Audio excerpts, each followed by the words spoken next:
La espiritualidad es un término que significa lidiar con la intuición.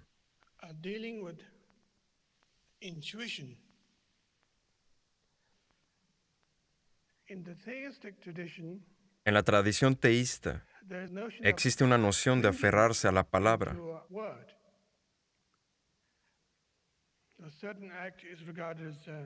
Ciertos actos se pueden ver como desagradables o agradables a los principios divinos, a la divinidad o como sea.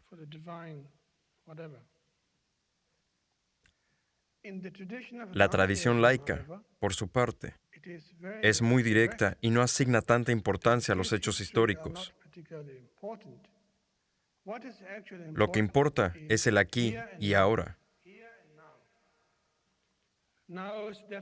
El tratar de experimentar lo que está a la mano, en el acto.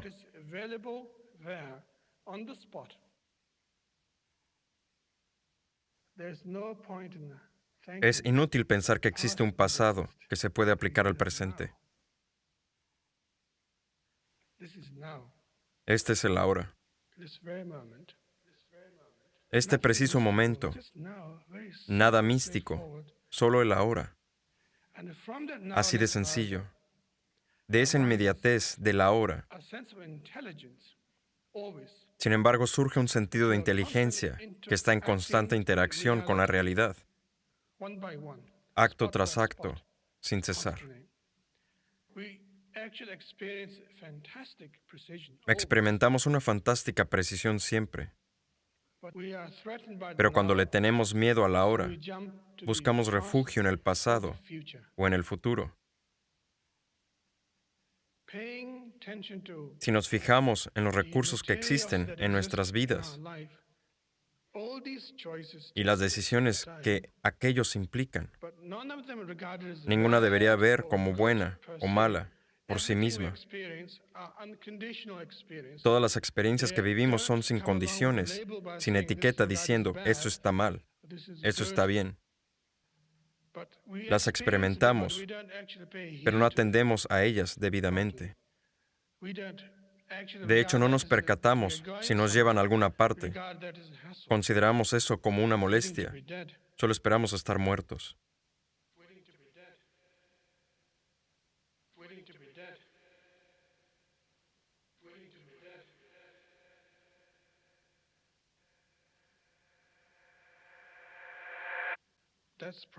Y aquí está el problema.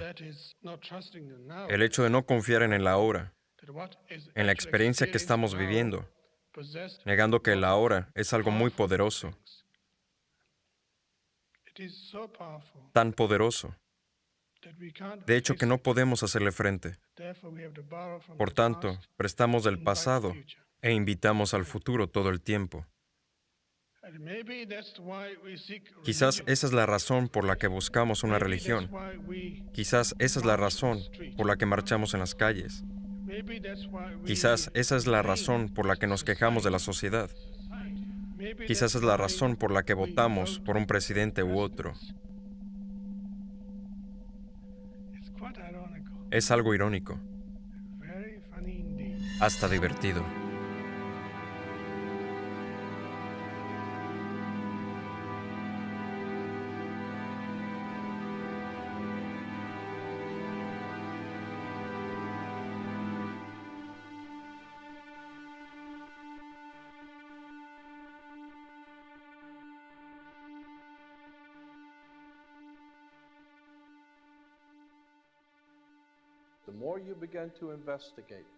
Cuanto más investigas lo que creemos entender, de dónde venimos, lo que hacemos, tanto más te das cuenta de que nos han mentido. Todas las instituciones nos han mentido. ¿Qué te hace pensar que la institución religiosa es la única que nunca lo hizo? Las instituciones religiosas están involucradas en esta mentira más que nadie. Y fueron puestas ahí por la misma gente que nos dio el gobierno. La educación corrupta, los carteles de bancos internacionales. Fuimos desviados de la verdad y de la presencia divina en el universo que los hombres llaman Dios. No sé lo que es Dios, pero sé lo que no es. De todos modos, hay que estar dispuesto a llegar al fondo de la verdad, asumir donde pueda conducir y a quién nos pueda llevar. Mientras más te educas, mientras más entiendes de dónde vienen las cosas se vuelven más obvias y empiezas a ver mentiras por todos lados. Tienes que saber la verdad, buscar la verdad, y la verdad te liberará. Debe parecerles difícil a los que han aceptado la autoridad como verdad, en lugar de ver la verdad como autoridad. Jay Massey, egiptólogo.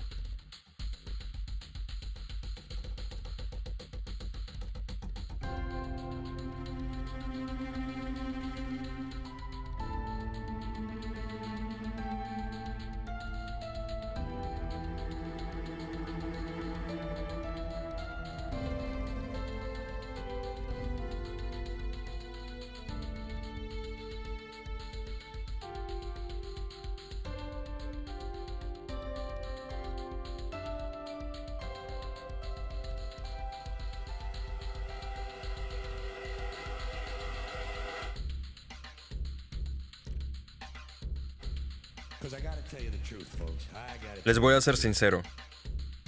Les voy a decir cómo están las cosas. Cuando se trata de bobadas, y me refiero a tonterías en mayúscula, hay que quitarse el sombrero ante el campeón de las promesas falsas y afirmaciones exageradas: la religión. Pensemos en eso un momento.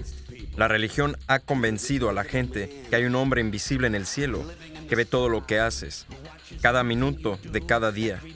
Y este hombre invisible tiene una lista especial de 10 cosas que no quiere que hagas. Y si haces alguna de esas 10 cosas, él tiene un lugar especial para ti, lleno de fuegos, humos, torturas y angustia, donde te va a mandar a vivir para que estés llorando y gritando hasta el fin del tiempo.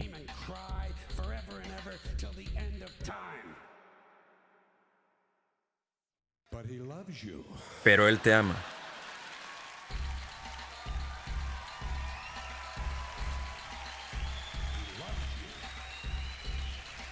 Te ama y necesita tu dinero. Siempre necesita dinero. Es todopoderoso, perfecto, lo sabe todo. Pero de alguna manera se le da mal gestionar dinero. La religión se lleva miles de millones de dólares, no paga impuestos y aún así siempre necesita un poco más. En fin, una buena tomada de pelo, vamos.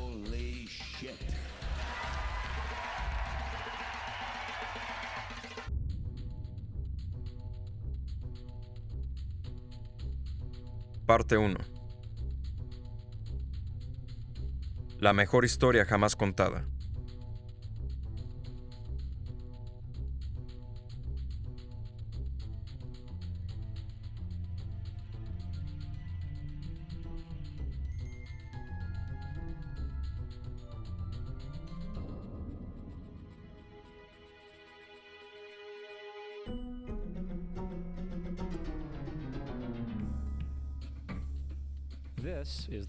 Este es el Sol. Desde hace unos 10,000 años antes de Cristo, la historia abunda de grabados y escrituras expresando el respeto y la adoración de los pueblos por este objeto. Y es fácil de entender por qué, ya que el Sol sale todas las mañanas, trayendo consigo visión, el calor, la seguridad, salvando al hombre del frío y de la ciega oscuridad, llena de predadores nocturnos. Los pueblos antiguos entendían que sin el sol no hay ni cosechas ni la vida en el planeta como tal. Esta conciencia hizo del Sol el objeto más venerado de todos los tiempos, seguido por las estrellas.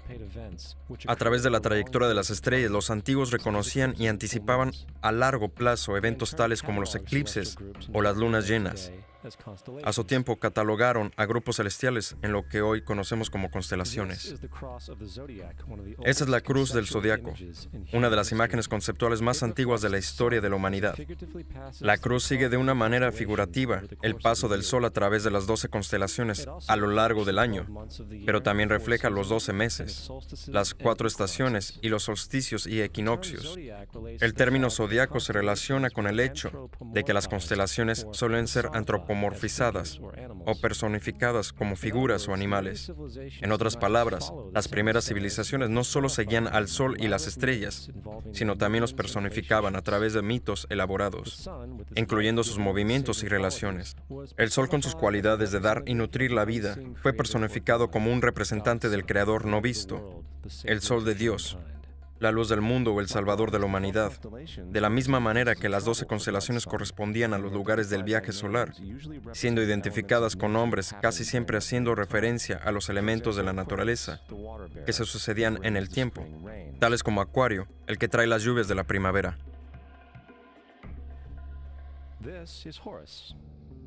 Este es Horus, el dios del sol que fue un objeto de culto en Egipto cerca de 3000 años antes de Cristo. Horus es el sol antropomorfizado y su vida es una serie de mitos alegóricos relacionados con el movimiento del sol en el cielo. Gracias a los viejos jeroglíficos, hoy sabemos mucho de este Mesías solar.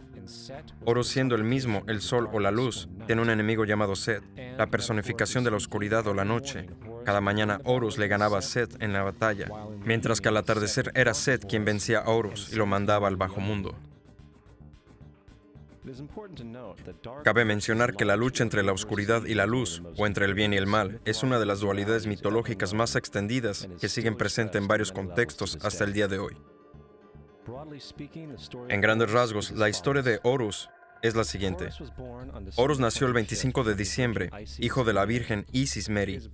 Su nacimiento fue acompañado por una estrella en el este, la cual ayudó a 3 reyes a ubicar y venerar al Salvador recién nacido. Niño prodigio, a los 12 años empezó sus enseñanzas y a los 30 fue bautizado, Anup. Así comenzando su ministerio, Horus tenía 12 discípulos que viajaban con él haciendo milagros, tales como curar a los enfermos o caminar sobre el agua. Horus era conocido con varios nombres: la verdad, la luz, el Hijo de Dios, el buen pastor, el Cordero de Dios, entre muchos otros. Tras haber sido traicionado por Tifón, Horus fue crucificado, enterrado durante 3 días y resucitado. Originales o no, estos conceptos han sido adoptados por muchas otras culturas en el mundo entero. Por tanto, muchos dioses hoy derivan de su divinidad, de la misma mitología. Atis de Frigia, nacido de la Virgen Nana el 25 de diciembre, crucificado, enterrado y resucitado 3 días más tarde. Krishna de India, nacido de la Virgen Devaki, con la estrella del este apuntando a su llegada, realizaba milagros con sus discípulos para luego ser resucitado tras morir. Dionisio, de Grecia, nacido de una virgen el 25 de diciembre, era un maestro nómada que hacía milagros tales como transformar el agua en vino. Fue llamado el Rey de los Reyes, el único hijo de Dios, el Alfa y el Omega, entre otros muchos otros, y cuando murió fue resucitado.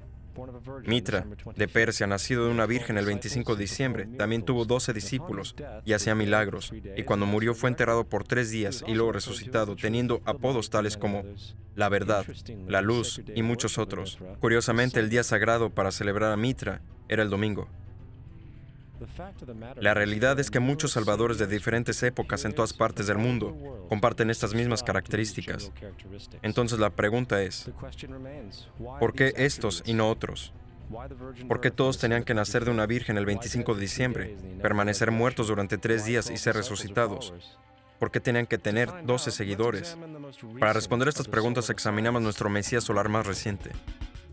Jesucristo, nacido en Belén de la Virgen María el 25 de diciembre. Su nacimiento anunciado por la estrella del este que los 3 reyes magos siguieron para ubicar al nuevo Salvador. Empezó sus enseñanzas a la edad de 12 años y a los 30 fue bautizado por Juan el Bautista. Así comenzando su ministerio, Jesús tuvo 12 discípulos que viajaban con él haciendo milagros tales como curar a los enfermos, caminar sobre el agua, despertar a los muertos, y él mismo era conocido como Rey de los Reyes, el Hijo de Dios, la luz del mundo, el Alfa y Omega. el Cordero de Dios, entre muchos otros nombres. Después de ser traicionado por su discípulo Judas y vendido por 30 piezas de plata, fue crucificado y enterrado y 3 días más tarde resucitado para subir a los cielos. Antes que nada, observamos que toda esta secuencia es 100% astrológica. La estrella del este no es otra que Sirio, la estrella más brillante en el cielo, que el 24 de diciembre se alinea con las 3 estrellas más brillantes del cinturón de Orión. Las 3 estrellas brillantes las llamamos hoy día como si fueran llamadas antes, los 3 reyes. Los 3 reyes y la estrella más brillante, Sirio, todas apuntan a un lugar donde sale el sol, el 25 de diciembre. Por eso los 3 reyes siguen a la estrella del este para localizar el amanecer, es decir, el nacimiento del sol.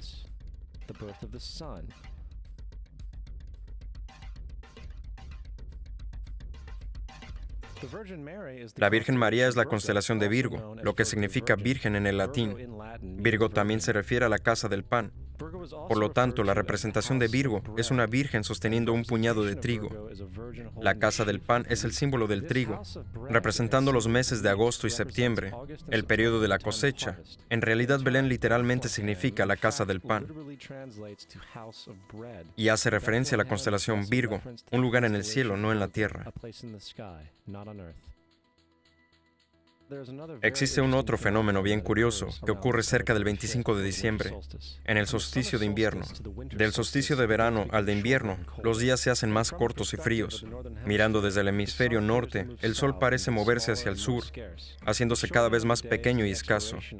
Para los antiguos, el acortamiento de los días y el acabo de las cosechas, cuando se acercaba el solsticio de invierno, simbolizaba el proceso de morir. Era la muerte del sol. El 22 de diciembre el sol llega a su muerte, cuando tras desplazarse continuamente durante 6 meses, termina su trayecto en el lugar más bajo en el cielo.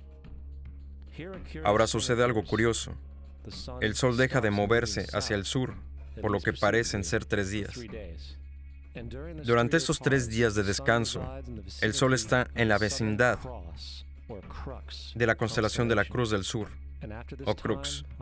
Después de esta pausa, el 25 de diciembre, el sol vuelve a moverse 1 grado, esta vez hacia el norte, anunciando con esto días más largos, más cálidos, en fin, la primavera. De ahí viene lo de morir en la cruz, estar muerto durante 3 días y luego nacer otra vez. Es por esto que Jesús y muchos otros dioses del sol comparten la crucifixión, los 3 días de muerte y el hecho de resucitar. Es el trayecto del sol mismo antes de tomar el rumbo hacia el hemisferio norte para traer la primavera y por tanto la salvación. Sin embargo, no se celebra la resurrección del sol hasta el equinoccio de primavera o Pascuas. Esto se debe al hecho de que solo entonces, cuando Él vence la malvada oscuridad, cuando los días se hacen más largos que las noches y aparecen las condiciones revitalizantes de la primavera. Ahora, el más obvio de todos los símbolos astrológicos acerca de Jesús son los 12 apóstoles, pues son simplemente 12 constelaciones del zodiaco, a través de las cuales viaja Jesús, es decir, el sol. De hecho, el número 12 aparece muchas veces a lo largo de la Biblia.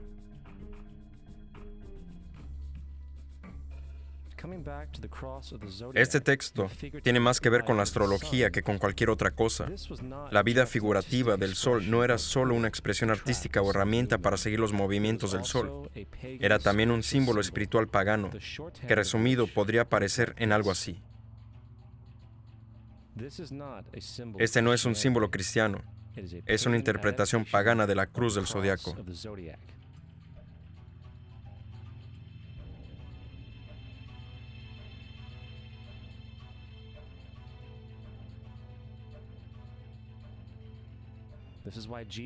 Es por eso que Jesús en las primeras artes secretas se mostraba con la cabeza sobre la cruz, debido a que Jesús es el sol de Dios, la luz del mundo, el Salvador levantado, el que vendrá nuevamente, como lo hace cada mañana, la gloria de Dios, que defiende al mundo de la oscuridad, el que renace cada mañana y puede verse viniendo entre las nubes, alto en el cielo, con su corona de espinas o rayos solares. With his crown of thorns or sun rays.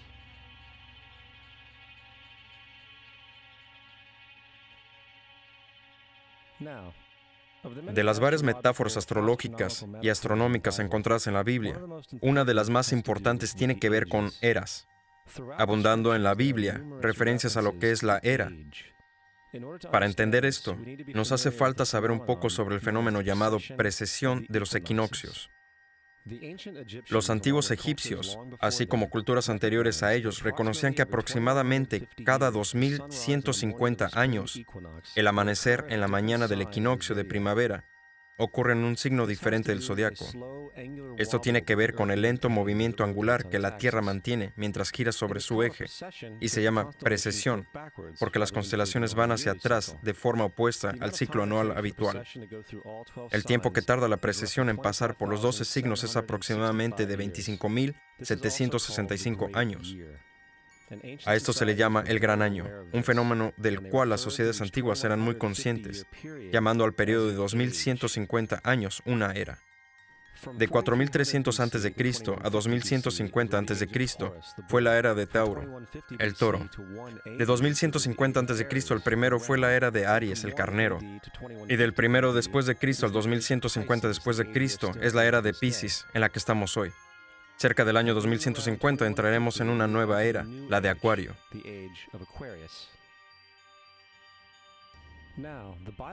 La Biblia refleja en grandes rasgos un movimiento simbólico a través de las tres eras, mientras anuncia una cuarta. En el Viejo Testamento, cuando Moisés baja del monte Sinaí con los 10 mandamientos, se enfada al ver a su gente venerando un becerro de oro, tanto que de hecho destroza las placas de piedra y obliga a su gente a matarse entre sí para purificarse. La mayoría de los especialistas bíblicos atribuyen esta ira al hecho de que los israelitas están dando culto a un ídolo falso, pero en realidad el becerro de oro es Tauro, mientras que Moisés representa la era de Aries. Es por eso que los judíos hasta hoy en día suenan el shofar. Moisés representa la nueva era, en la cual todos deben cortar los lazos con la era que le precede. Otros dioses como Mitra, una divinidad precristiana que mata al toro, también marca estas transiciones del mismo modo. Jesús es la figura que acompaña a la era de Aries hacia la era de Piscis, o sea, de los dos peces. El simbolismo del pez abunda en el Nuevo Testamento, donde Jesús alimenta a 5,000 personas con pan y 2 peces. Cuando comienza su ministerio en Galilea, se hace amigo de 2 pescadores que le siguen. Y creo que todos hemos visto pegatinas con un símbolo de pez en muchos coches, aunque pocos saben lo que significa realmente. Se trata de un símbolo astrológico pagano del reino del sol durante la era de Piscis. También el supuesto nacimiento de Jesús es esencialmente el comienzo de esta era. En Lucas 22:10, cuando a Jesús le preguntan sus discípulos dónde serían las próximas Pascuas cuando Él se haya ido, Jesús contesta: cuando entren a la ciudad contemplen, ahí encontrarán un hombre sosteniendo un cántaro de agua. Síganlo a la casa donde entre. Este escrito es uno de los más reveladores de todas las referencias astrológicas en la Biblia. El hombre llevando el cántaro de agua es Acuario, el aguador, representado siempre como un hombre echando agua desde un cántaro, ya que simboliza la era que sigue a Piscis. Y cuando el sol de Dios, deje la era de Piscis, Jesús irá a casa de Acuario, ya que Acuario sigue a Piscis en la precesión de los equinoccios. Todo lo que Jesús está diciendo es que tras la era de Piscis vendrá la era de Acuario.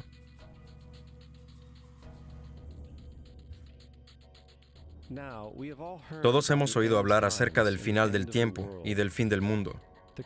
Aparte de la representación caricaturesca del libro de las Revelaciones, la fuente principal de esta idea viene de Mateo 28:20, donde Jesús dice: «Estaré contigo hasta el fin del mundo».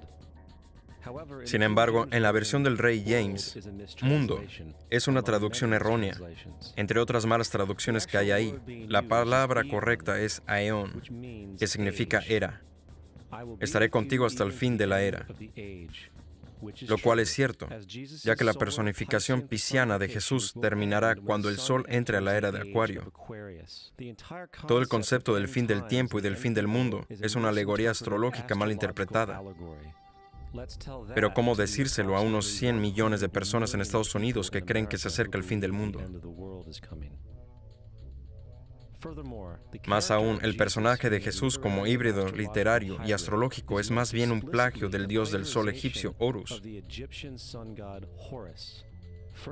Por ejemplo, grabadas hace alrededor de 3.500 años en las paredes del templo de Luxor, hay imágenes de la Anunciación, la concepción inmaculada, el nacimiento y la veneración de Horus. Las imágenes comienzan con Tao, anunciando a la Virgen Isis, que concebirá a Horus.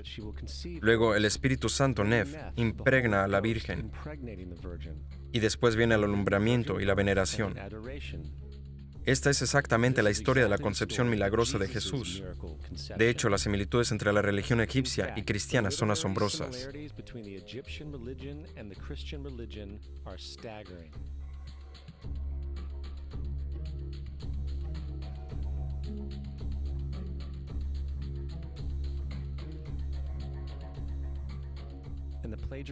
Y el plagio no termina ahí.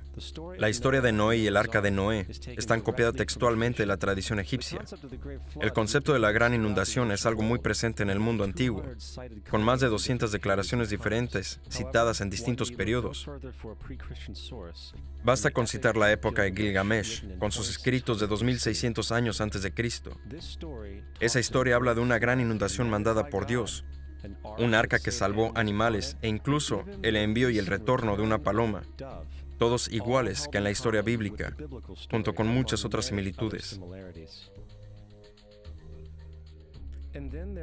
También la historia de Moisés es un plagio. Cuando Moisés nació, se dijo que fue puesto en un canasto y dejado flotando en un río para evitar el infanticidio.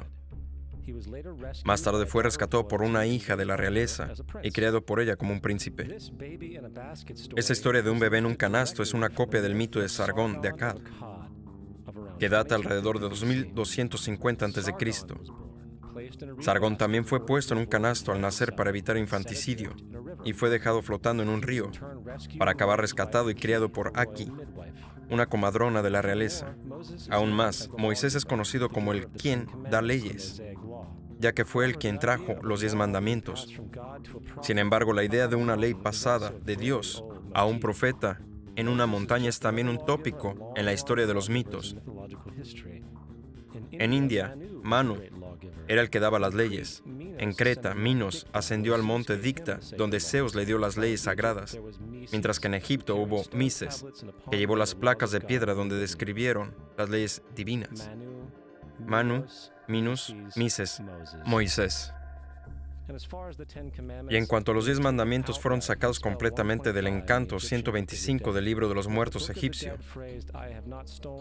Lo que en el libro de los muertos era no he robado se convirtió en no robarás, no he matado en no matarás, no he mentido en no levantarás falso testimonio, y así sucesivamente. De hecho, la religión egipcia es el primer punto de referencia para la teología judeocristiana.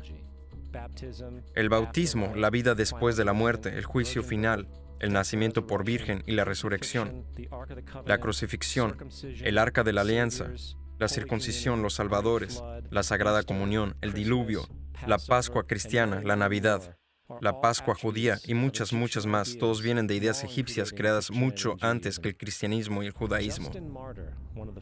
Justino Mártir, uno de los primeros historiadores y defensores cristianos, escribió: cuando decimos que Jesucristo, nuestro Maestro, fue concebido sin unión sexual, fue crucificado, murió y volvió a la vida para ascender al cielo, no proponemos nada distinto de lo que estiman los hijos de Dios de Júpiter.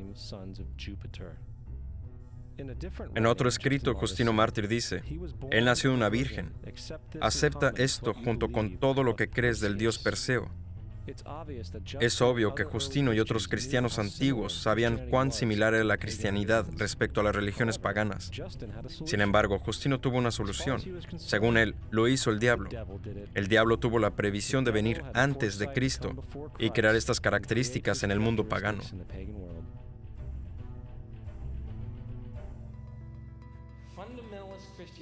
La cristianidad fundamentalista es algo fascinante. Esa gente cree que el mundo se creó hace 12,000 años. Un día le pregunté a uno de ellos: entonces, ¿qué pasa con los huesos de dinosaurios? Y me contestó: ¿Qué huesos? Dios los puso ahí para probar nuestra fe.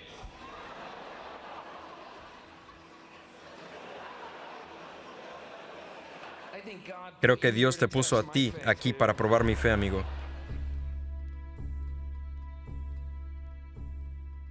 La Biblia no es nada más que un híbrido literario astroteológico, como casi todos los mitos religiosos anteriores. De hecho, el tema de transferencia de atributos de un personaje a otro se puede encontrar en la Biblia misma. En el Viejo Testamento, esta es la historia de José. José fue un prototipo de Jesús. José tuvo un nacimiento milagroso. Jesús tuvo un nacimiento milagroso. José tenía 12 hermanos. Jesús tenía 12 discípulos. José fue vendido por 20 piezas de plata. Jesús fue vendido por 30. El hermano Judas sugirió la venta de José. El discípulo Judas sugirió la venta de Jesús. José comenzó su trabajo a la edad de 30 años, igual que lo hizo Jesús. Los paralelismos no paran ahí.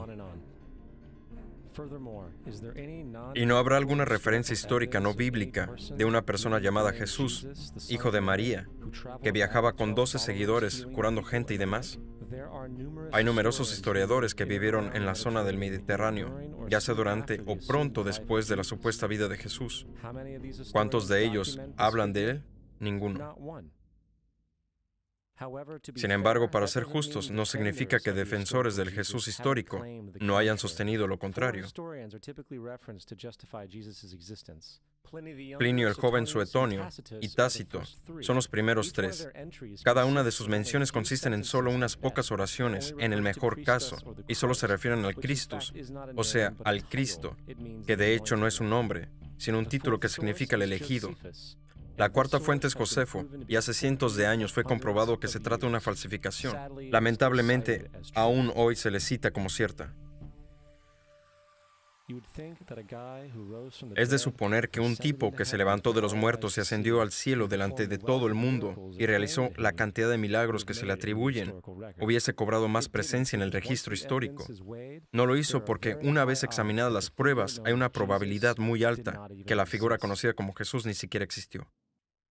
La religión cristiana es una parodia de la adoración del sol, en la cual pusieron a un hombre llamado Cristo en el lugar del sol, y lo adoran como originalmente adoraron al sol.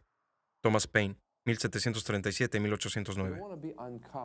No queremos ser crueles, pero sí justos. No queremos causar sentimientos dolorosos, pero sí queremos ser académicamente correctos, en lo que entendemos y sabemos como cierto. La cristianidad no está basada en verdades, sino es nada más que una historia romana desarrollada con fines políticos.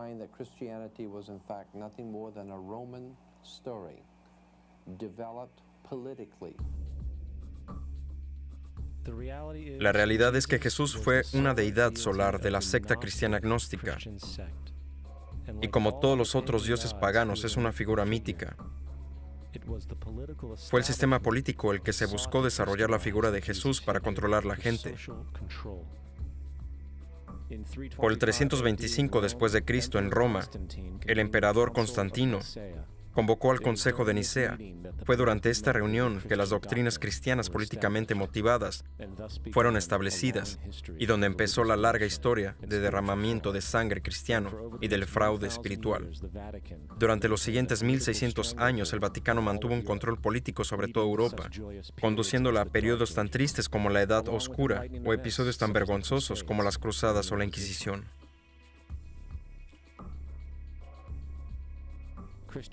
La cristianidad, junto con todos los demás sistemas de creencias teístas, es un fraude que tiene por finalidad separar a las especies de su entorno natural y del mismo modo a nosotros entre sí. Apoyando la ciega sumisión a la autoridad, reduce la responsabilidad humana al hecho de que Dios lo controla todo, pudiendo así justificar crímenes horribles en nombre de la búsqueda divina. Peor aún, otorga más poder a los que conocen la verdad, pero utilizan el mito con el fin de manipular y controlar a las sociedades.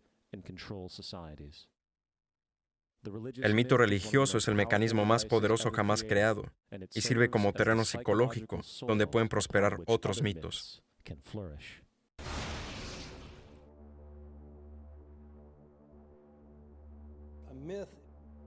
Un mito es una idea que, aun siendo popularmente creída, sigue siendo falsa.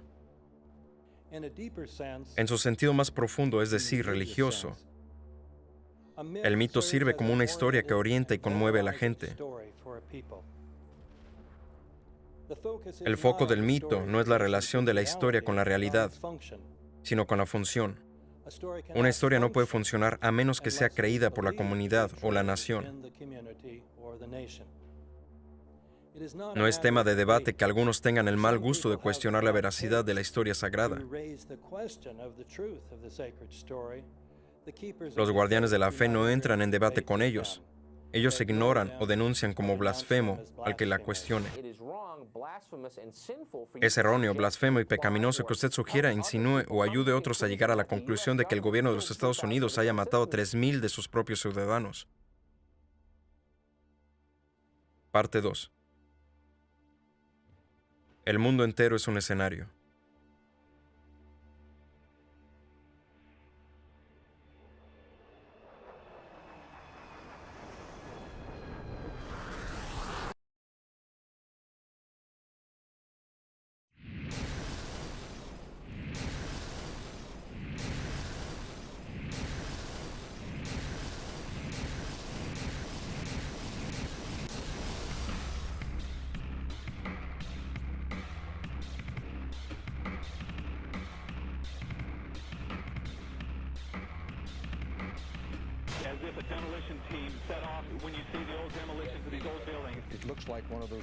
Es como cuando un equipo de estos está demoliendo un edificio viejo.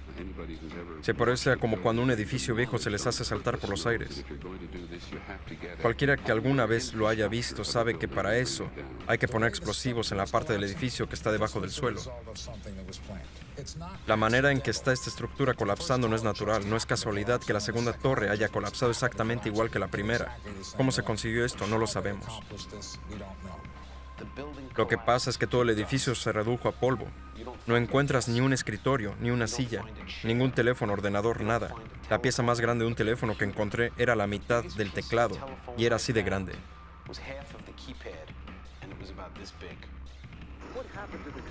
¿Qué pasó con el hormigón? Fue pulverizado.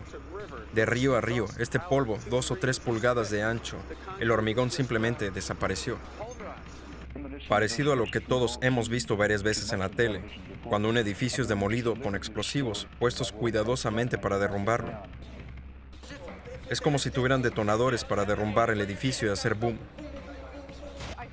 Escuché una segunda explosión. Era muy fuerte. Hubo una segunda explosión y luego él colapsó. Para mí era como una explosión, como disparos y de repente 3 explosiones tremendas. Escuchamos una gran explosión y entonces la parte superior del edificio explotó tal cual. Vimos una explosión. La fuerza nos hizo bajar hasta el 8º piso. Cuando llegamos al lobby, hubo una gran explosión. El lobby lucía como si una bomba hubiese explotado ahí. Enorme explosión, una lluvia de escombros, una tremenda explosión, que todos escuchamos y sentimos.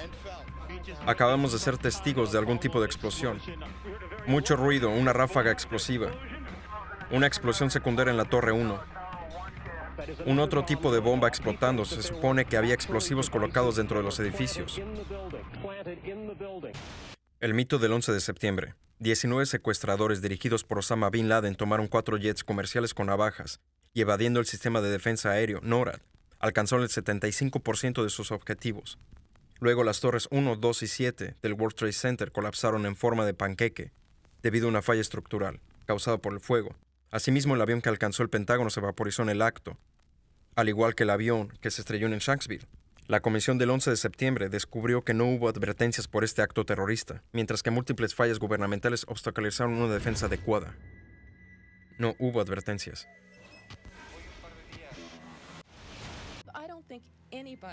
No creo que nadie hubiese podido anticipar que tratarían de utilizar un avión secuestrado como un misil.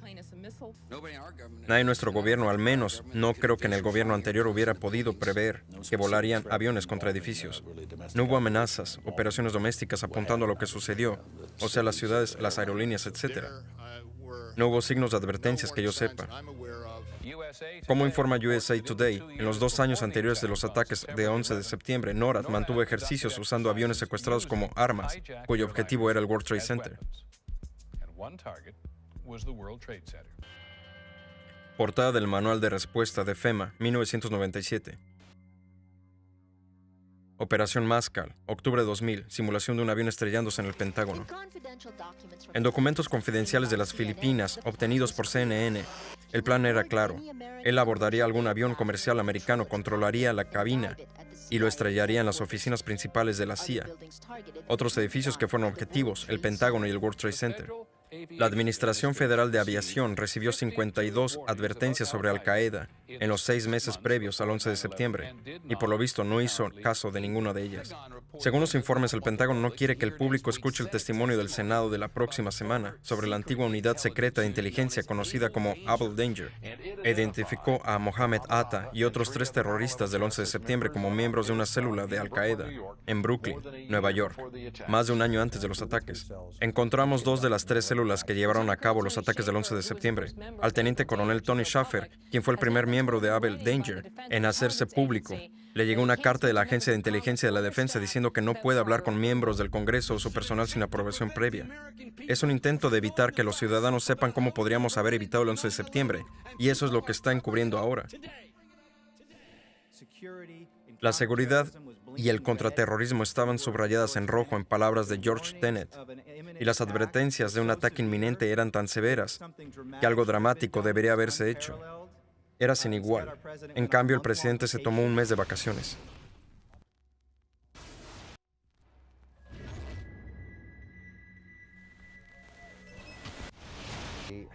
El director de la inteligencia pakistaní ISI, Mahmoud Ahmed, le pidió a Omar Sheikh que transfiriera $100,000 a Mohammed Atta, quien era el secuestrador jefe. El secuestrador Mohammed Atta recibió transferencias vía Pakistán. Se cree que el hombre que le mandó el dinero a Atta fue Ahmed Omar Said Sheikh. Omar Sheikh admitió haber estado respaldado por los servicios de inteligencia pakistaní, el ISI.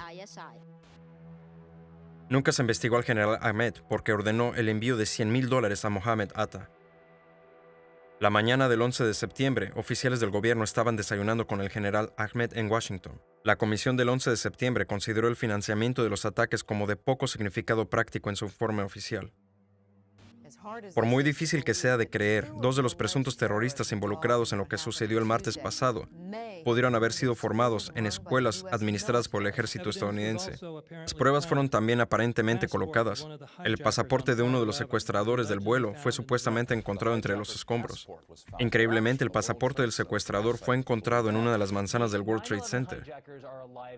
Los secuestradores del 11 de septiembre están vivos y en salud, según el jefe del Partido Democrático japonés, quien dice que el 11 de septiembre es un engaño. Varios de estos 19 hombres siguen vivos hasta el día de hoy.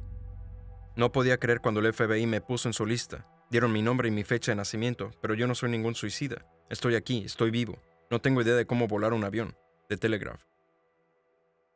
Al menos 7 de los secuestradores están aún vivos. El FBI, hasta el día de hoy, no ha corregido su lista. Se informa que al menos 5 secuestradores están vinculados a las instituciones militares de Estados Unidos.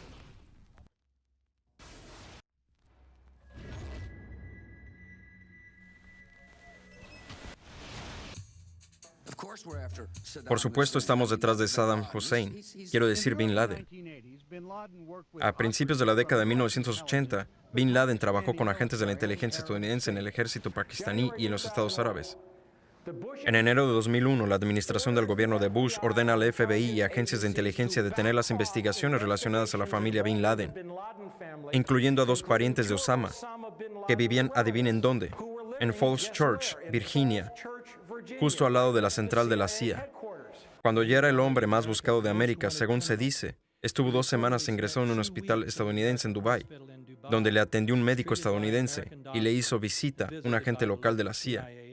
No hemos visto ninguna prueba que conecte a Osama Bin Laden directamente con las fases de planeamiento del 11 de septiembre. Este fracaso en la provisión de pruebas luego se consideró innecesario, porque Bin Laden, en un video supuestamente encontrado en Afganistán, admitió su responsabilidad por los ataques. He examinado cuidadosamente la traducción del Pentágono y la veo muy problemática. En los lugares más importantes donde se lleva a cabo la prueba de la culpabilidad de Bin Laden, el texto no coincide con la versión árabe. Dr. Abdel El M. Husseini. Parece que los traductores estadounidenses que escucharon las cintas y transcribieron incluyeron muchas cosas que ellos querían oír, pero que no están en la cinta por muchas veces que uno la escuche. Gernot Rotter. En 1976, el hermano mayor de Osama, Salim Bin Laden, contrató un hombre en Texas con el nombre de Jim Bath para manejar todas las inversiones en los Estados Unidos de la familia Bin Laden. Jim Bath también resulta ser casi un viejo amigo y antiguo piloto de la Guardia Nacional con George W. Bush. Las conexiones entre los Bush y los Bin Laden se vuelven mucho más claras cuando George H. W. Bush hizo viajes a Arabia Saudita en 1998 y 2000 para encontrarse con la familia Bin Laden, representando a la compañía del grupo Carlyle. En la mañana del 11 de septiembre, el grupo Carlyle tuvo una reunión en Washington que contaba con la presencia del hermano mayor de Osama, Shafiq Bin Laden. El grupo Carlyle tiene lazos con uno de los contratistas de defensa más grandes del mundo, que continúa amasando ganancias debido a la guerra contra el terrorismo, post-11 de septiembre y las guerras en Afganistán e Irak.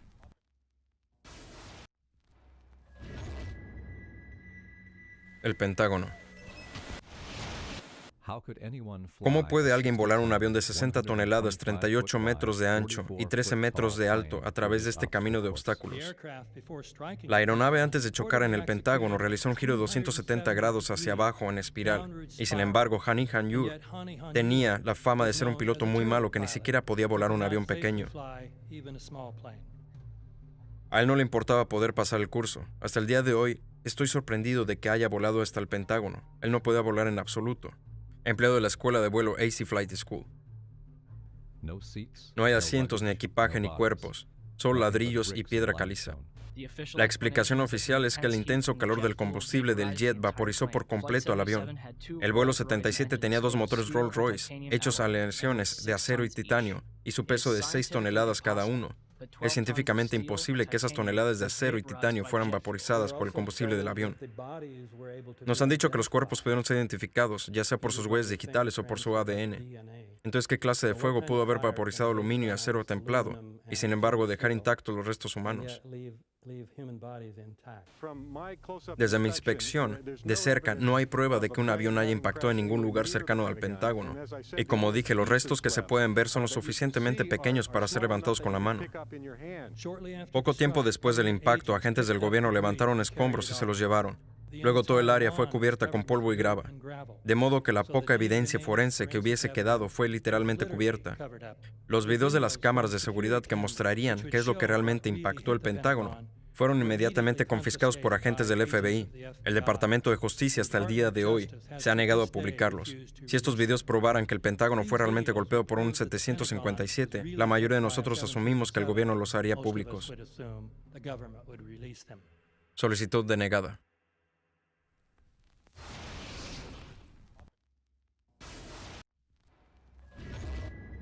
Shanksville. Es como si no hubiese nada ahí, excepto un agujero en el suelo. Correcto, lo único que se veía era un pozo humeante y algunos árboles rotos. Se podía ver gente trabajando, caminando alrededor del área. Pero por lo que pudimos ver, no ha quedado mucho. ¿Alguna pieza del avión? No había nada que pudiera probar que un avión se estrelló ahí. Avión accidentado en Nigeria.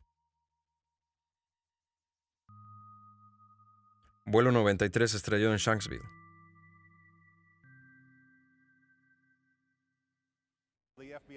El FBI y la Policía Estatal confirman que han acordonado una segunda área a unos 8 o 10 kilómetros de distancia del cráter. Este parece ser el otro sitio de escombros.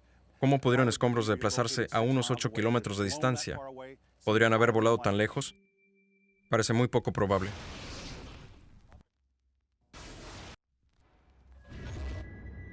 World Trade Center, Torres 1, 2 y 7. Conforme con la teoría de panqueques, el fuego, aunque no derritió el acero, lo calentó suficiente para causar que los pisos debilitados por los choques de los aviones se soltaran de las columnas de acero, lo que causó una reacción en cadena. Lo que esperarías ver con esa teoría, que es la teoría oficial, sería una montaña de pisos apilados unos encima de otros, y en el medio un grupo de columnas del núcleo todavía de pie. El núcleo de cada una de las torres consistía en 47 gruesas columnas de acero. Si los pisos se hubieran soltado de ellas, las columnas todavía estarían de pie hacia un cielo de 300 metros. Los aviones no cortaron todas las columnas centrales. Diseñamos los edificios para soportar el impacto de un Boeing 707 chocando el edificio en cualquier sitio. El edificio probablemente podría resistir múltiples impactos de avión de línea. Que el avión voló directo dentro de los edificios. Entonces usted dice que los edificios fueron diseñados para resistir un choque como ese y todavía permanecer de pie. Sí, Aaron Swirsky, arquitecto de los edificios de World Trade Center. Si se soltara una bola de billar desde la cima del World Trade Center a 110 pisos, tardaría de 8 a 10 segundos en llegar al suelo, si no encontrara absolutamente ninguna resistencia. Las Torres Gemelas cayeron a una velocidad muy cercana a la de caída libre. 200,000 toneladas de acero se deshicieron y explotaron hacia afuera en un radio de 150 metros. Esto significa que los pisos se destruyeron con una tasa promedio de alrededor de 10 pisos por segundo. No existe un argumento que explique el efecto panqueque, donde edificio se derrumba puede alcanzar una velocidad de caída libre. ¿Qué puede causar eso? ¿Qué puede mover esa masa fuera del camino? Explosivos.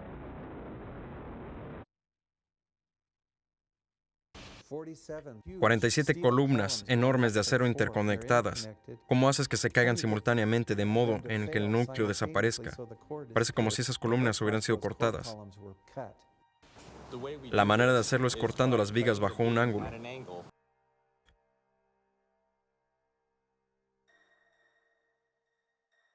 Columnas de núcleo después del colapso. Fíjense en la forma del corte y el metal derretido.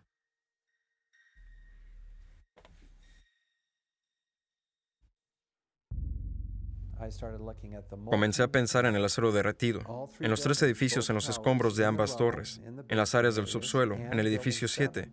Están esas piletas de metal derretido. Durante más de 6 semanas después del colapso se reportaban temperaturas de más de 1100 grados centígrados en los escombros. Eso es 260 grados centígrados más caliente que lo que el combustible jet puede arder. Baja y verás acero derretido, deslizándose por los rieles, como si estuvieras en una fundición, una lava, un volcán. El acero derretido fue encontrado 3, 4 y 5 semanas después, cuando los escombros estaban siendo quitados. Dijo que también fue encontrado acero derretido en el World Trade Center 7. Entonces busco en los informes oficiales. ¿Qué dicen sobre acero derretido? No dicen nada. Pero si esto es una prueba muy importante, ¿de dónde vino?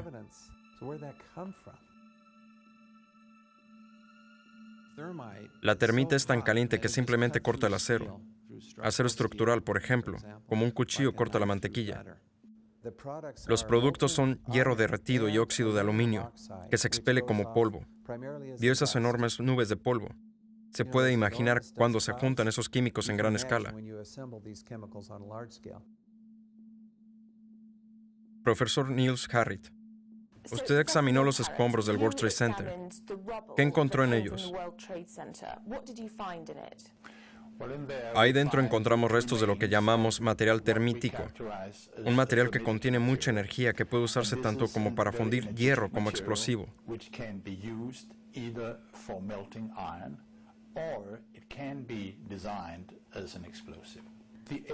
La evidencia de una demolición controlada es abrumadora. Le dije que la reacción de la termita produce hierro fundido, y hierro fundido estaba en los charcos, en los escombros. Y el caso es que la termita siguió reaccionando. Este era un brebaje de las burbujas de química térmica. Piletas de metal derretido bajo ambas torres, luego de su colapso, y bajo el edificio 7. Pero el edificio 7 ni siquiera fue golpeado por un avión. Parte del problema es que la gente no conoce mucho sobre el edificio 7, debido al extraordinario secreto que rodeó a su colapso. Este es un rascacielos de 47 pisos. El edificio cayó a las 17:25. No fue golpeado por un avión. Este edificio solo tenía incendios en 2 o 3 pisos y fue derrumbado por lo que sabemos. Fue una demolición controlada. Justo como en una demolición, se hundió en el medio, y entonces el edificio simplemente se fue directamente hacia abajo, casi en caída libre. En 2005, el Instituto Nacional de Estándares y Tecnología publicó su informe sobre las torres 1 y 2 del World Trade Center. El informe de 10,000 páginas no hace ninguna referencia al colapso que tuvo lugar. En 2008, el Instituto Nacional de Estándares y Tecnología publicó su informe sobre la torre 7 del World Trade Center. No se analizó ni una pieza de acero para verificar la hipótesis de demolición controlada. En lugar de esto, se diseñó un modelo informático con una predisposición que era un colapso inducido por el fuego. Los parámetros utilizados no se han publicado. Si bien se admite que hubo un periodo de caída libre durante 2.25 segundos, 8 pisos, no se proporciona ninguna explicación de cómo es posible ya que la teoría del colapso progresivo se basa en colisiones sistemáticas y fallas desencadenadas. La ley de conservación del momento no permite un movimiento progresivo a través de la resistencia a la velocidad de caída libre.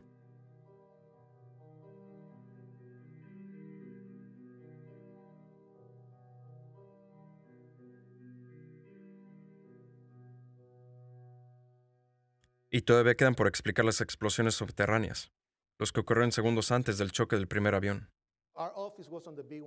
Nuestra oficina estaba en el nivel B1. Estaba hablando con el supervisor a las 8:46, cuando de repente escuchamos boom, una explosión tan fuerte que nos levantó, y vino desde el sótano, entre los niveles B2 y B3. Y cuando fui a verbalizarlo, escuchamos boom, el impacto del avión de arriba.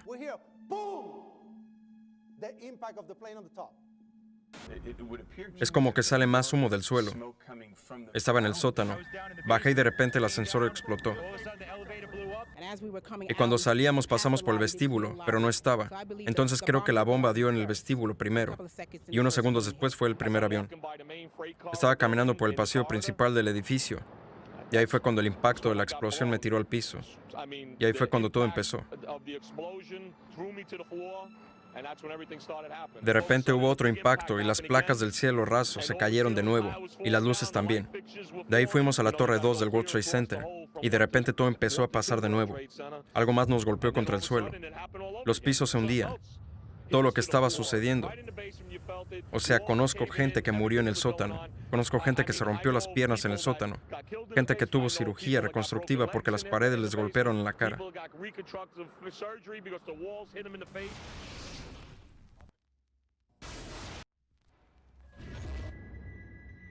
NORAD, Sistema de Defensa Aéreo de Estados Unidos.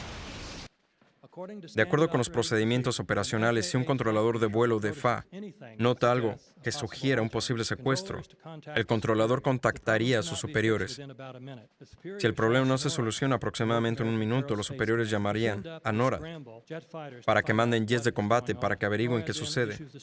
NORAD llama a la base de la Fuerza Aérea más cercana que tenga jets en alerta. Generalmente las intercepciones se hacen dentro de los 10 minutos. Pero en este caso, más de 80 minutos pasaron antes de que los jets despegaran. Es una anomalía increíble. Ni un avión de la Fuerza Aérea movió una rueda hasta que fue muy tarde. No hay ni un jet.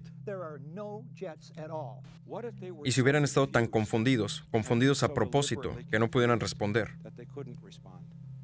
La razón por la que no sabían dónde ir fue que una cantidad de solapados y conflictivos ejercicios de juego de guerra estaban desarrollándose.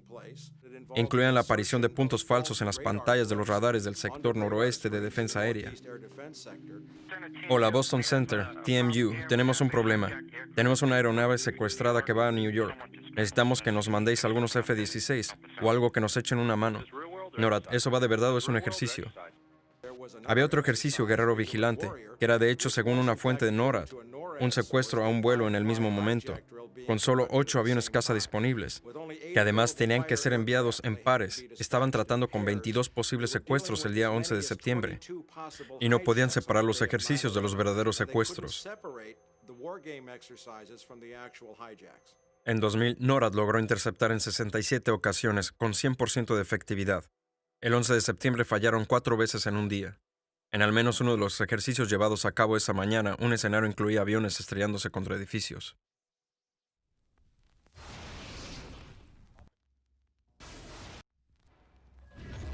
La comisión del 11 de septiembre. Página 172. El gobierno de los Estados Unidos no ha podido determinar el origen de los fondos usados en los ataques del 11 de septiembre. En definitiva, la pregunta es de poco significado práctico. Las autoridades estadounidenses no pudieron encontrar la fuente de los fondos y entonces publicaron la más increíble y poco honesta declaración. En definitiva, la pregunta es de poca importancia. Es de enorme importancia.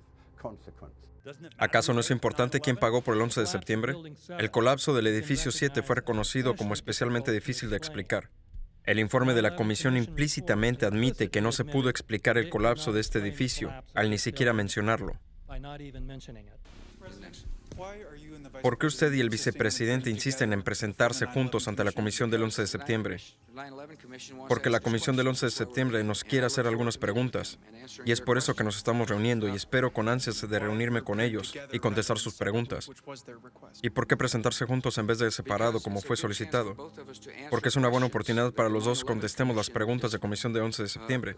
¿Qué quiere hacernos preguntas y nosotros responder a ellas? ¿Cree que deberían ser capaces de presentarse y hablar con sus propias palabras?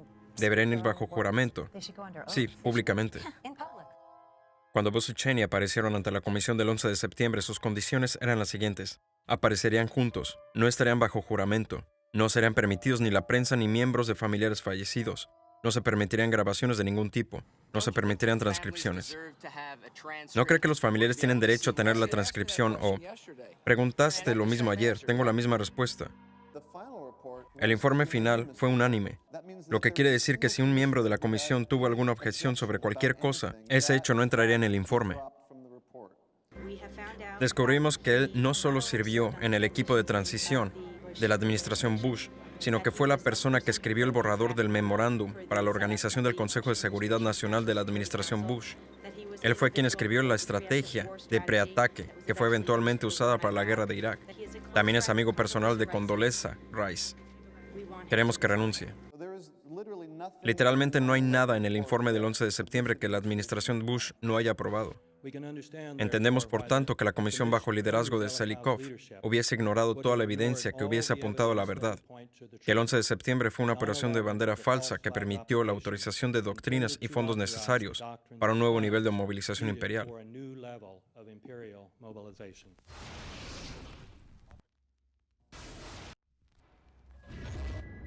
Terrorismo. Terrorismo. Uso sistemático del terror que se manifiesta con violencia o intimidación para generar miedo. Armados con armas químicas, biológicas, nucleares, fanáticos, asesinos, terroristas, 11 de septiembre, asesinos 11 de septiembre, terroristas, Al-Qaeda, armas nucleares, terroristas, el 11 de septiembre.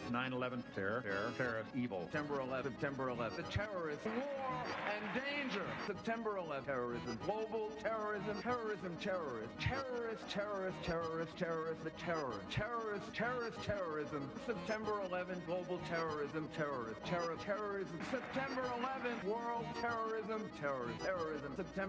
global terrorism. September the 11th, terror. Weapons of mass destruction. September the 11th, terrorists. The evil terrorists, no. Terrorismo. Esas palabras resuenan como una hipnosis. Terrorismo, terroristas, amenaza, terrorista. Y por supuesto, el posible vínculo con Al-Qaeda. Pero es esta guerra contra el terrorismo el foco ineludible de nuestra existencia. Un día nuestros nietos mirarán hacia atrás nuestros tiempos y preguntarán cómo se ganó la guerra contra el terrorismo. Toda la élite gobernante ve al terrorismo como el medio preferido. De hecho, el único garante de la cohesión social, otorgando una imagen enemiga para que la sociedad se mantenga unida. De acuerdo con la teoría neoconservadora de Carl Schmitt, se debe tener una imagen enemiga para tener una sociedad. Y eso es algo muy peligroso, porque ahora significa que el orden social entero, los partidos políticos, la vida intelectual y la vida en general están basados en un mito monstruoso.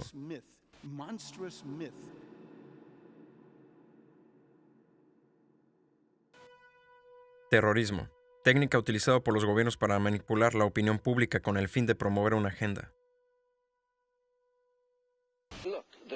Mire lo que la CIA ha hecho en este país, es increíble. Mire los actos terroristas que ocurrieron. La CIA estuvo involucrada en la mayoría, si no en todos ellos. Tenemos los cuarteles de los Marines en la Embajada de Kenia. Tuvimos Panam, 103, el USS Cole, la ciudad de Oklahoma, el World Trade Center en 1993. Con ayuda de los terroristas voló el World Trade Center la primera vez. Entonces los responsables no tenían bombas. Tenían su carnet de conducir. El informante llamó a Salem, un oficial de la Armada egipcio de 43 años. A él le fue asignado preparar una bomba, y entonces fue a su jefe en el FBI y le preguntó, «Vamos a poner una bomba falsa, ¿no?» Y el jefe contestó, «No, vamos a poner una bomba de verdad». Los agentes del FBI podrían haber podido evitar la explosión el febrero pasado en World Trade Center. Se discutió en secreto la sustitución de explosivos por pólvora inofensiva, pero no fue así. Según el propio informante del FBI, Emad Salem, quien grabó muchas de sus conversaciones con sus manejadores. Pero tuvieron mala suerte, ya que hubo solo 6 muertos, no suficiente para aprobar las leyes contra el terrorismo. Entonces lo que sucedió es que 2 años después, en abril del 95, fue el edificio Murrah, de Oklahoma. 168 personas muertas. Un año después, las leyes antiterrorismo fueron aprobadas, las cuales eliminan muchos de nuestros derechos constitucionales y libertades civiles.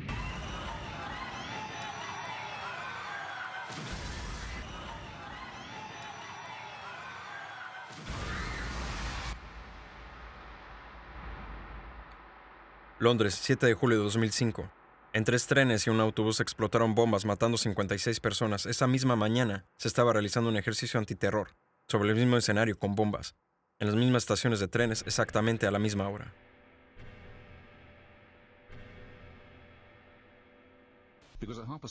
Estábamos de hecho realizando un ejercicio para una compañía de unas 1000 personas en Londres, con bombas simultáneamente que explotarían precisamente en las estaciones de trenes que fueron afectadas esa mañana.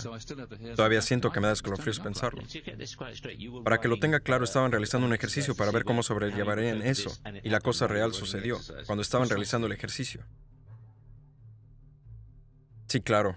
El mismo escenario con bombas exactamente las mismas estaciones de trenes exactamente a la misma hora.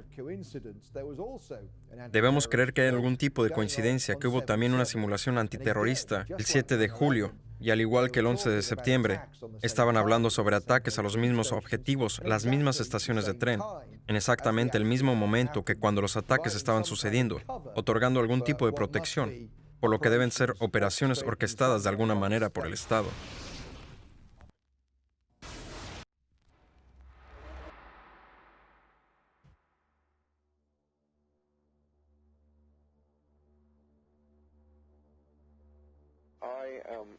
Me espanta la cantidad de gente en este país que no piensa. Debemos entender que un tipo árabe, ahí en las montañas, financió el ataque a este país. Desde el 11 de septiembre, el gasto militar subió 100 billones. Los derechos civiles han sido casi eliminados. 2 guerras preventivas asesinaron 800,000 personas. Y eso es solo el comienzo. ¿Piensan que unas personas en una cueva fueron capaces de detener NORAD? ¿Piensan que unas personas en una cueva fueron capaces de llevar a cabo todo esto? Cuando pienso en cuántos americanos han sido asesinados en Nueva York y creyendo como creo que esto fue orquestado, esta es una operación al pie de la letra que utilizaban los nazis una y otra vez. América ha sido engañada una vez más.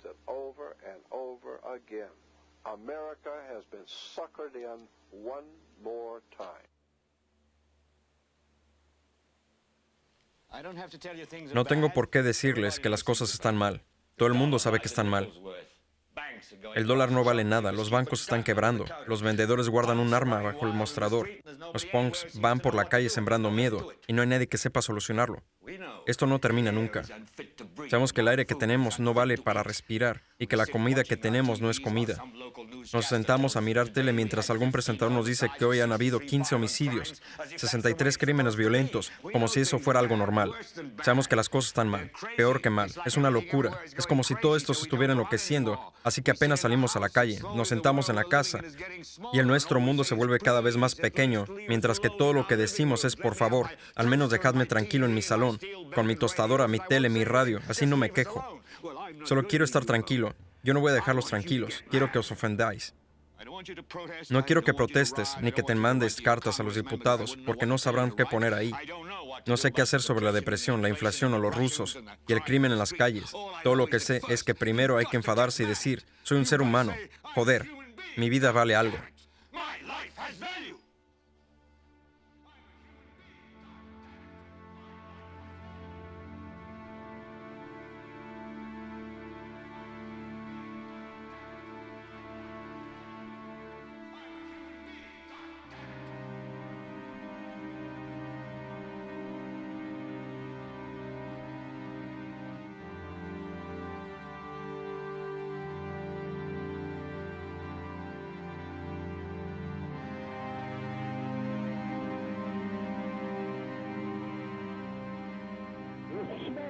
Hay humo.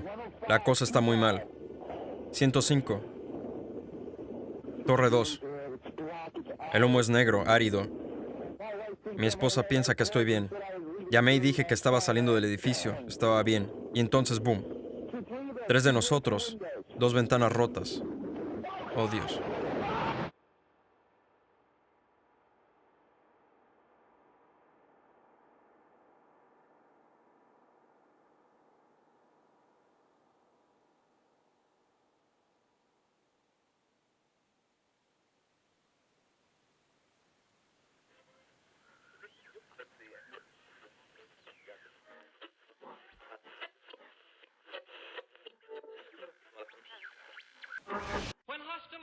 Cuando comenzaron las hostilidades en Europa en 1939, se comprendió que el pueblo estadounidense no tenía ninguna intención de entrar en la guerra, pero creían que este país podría ser atraído a la guerra, de la misma manera que fue atraído a la última guerra. Planearon primero preparar a los Estados Unidos para una guerra exterior, bajo el disfraz de la defensa estadounidense. En segundo lugar, para involucrarnos en la guerra, paso a paso, sin que nos diéramos cuenta.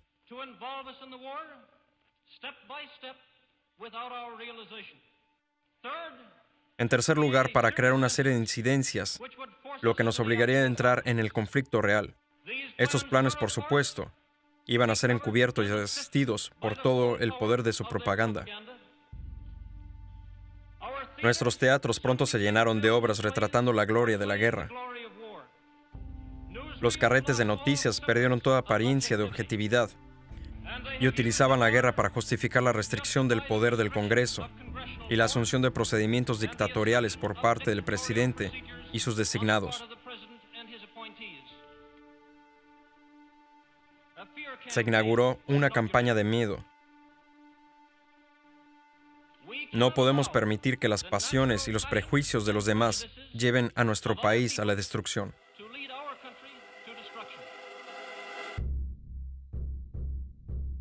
Parte 3. No le hagas caso a los hombres detrás de la cortina. Detrás del trono de cada gobierno ostensible se sienta un gobierno invisible sin lealtad y asumiendo ninguna responsabilidad por las personas. Theodore Roosevelt.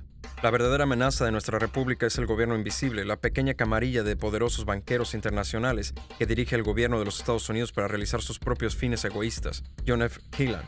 La verdad es que un elemento financiero es dueño del gobierno desde los días de Andrew Jackson. Franklin D. Roosevelt. En 1975 comenzó la Guerra de Independencia de los Estados Unidos. Fue cuando las colonias americanas buscaron liberarse de Inglaterra y de su monarquía opresiva, aunque hubo muchas razones por la revolución. Una en particular sobresale como la causa primordial. El rey George III de Inglaterra prohibió la moneda sin interés, independientemente que las colonias estaban produciendo y usando, forzándolos a pedir dinero del Banco Central inglés con interés, inmediatamente poniendo a las colonias en deuda.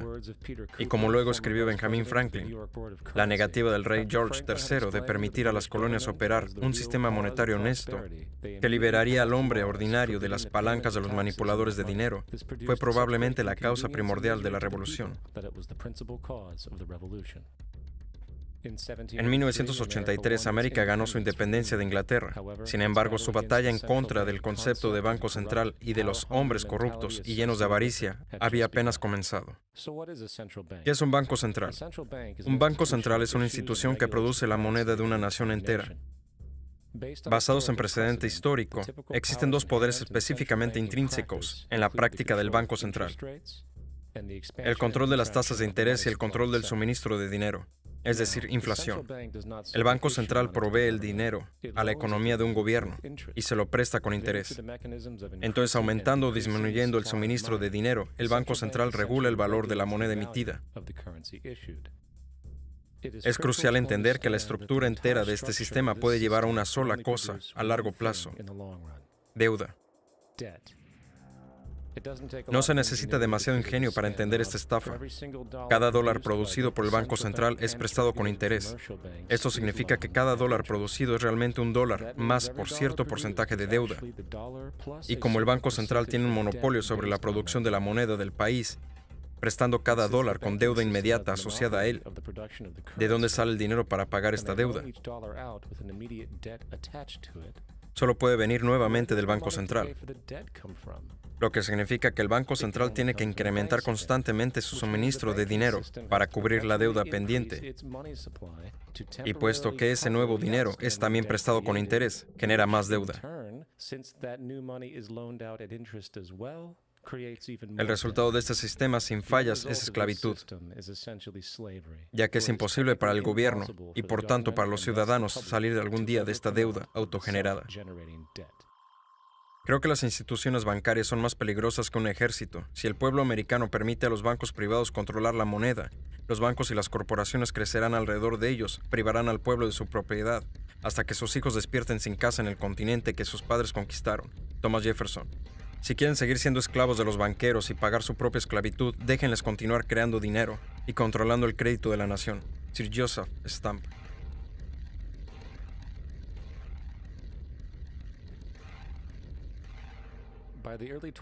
A principios del siglo XX, los Estados Unidos ya habían implementado y eliminado algunos sistemas de banco central, que fueron estafando a través de crueles intereses bancarios. En ese momento, las familias dominantes en banco y negocios eran los Rockefeller, los Morgan, los Warburg, los Rothschild. Y a principios de 1900 buscaron instalar una vez más leyes para crear otro banco central. Sin embargo, sabían que el gobierno y el público desconfiaban de tal institución.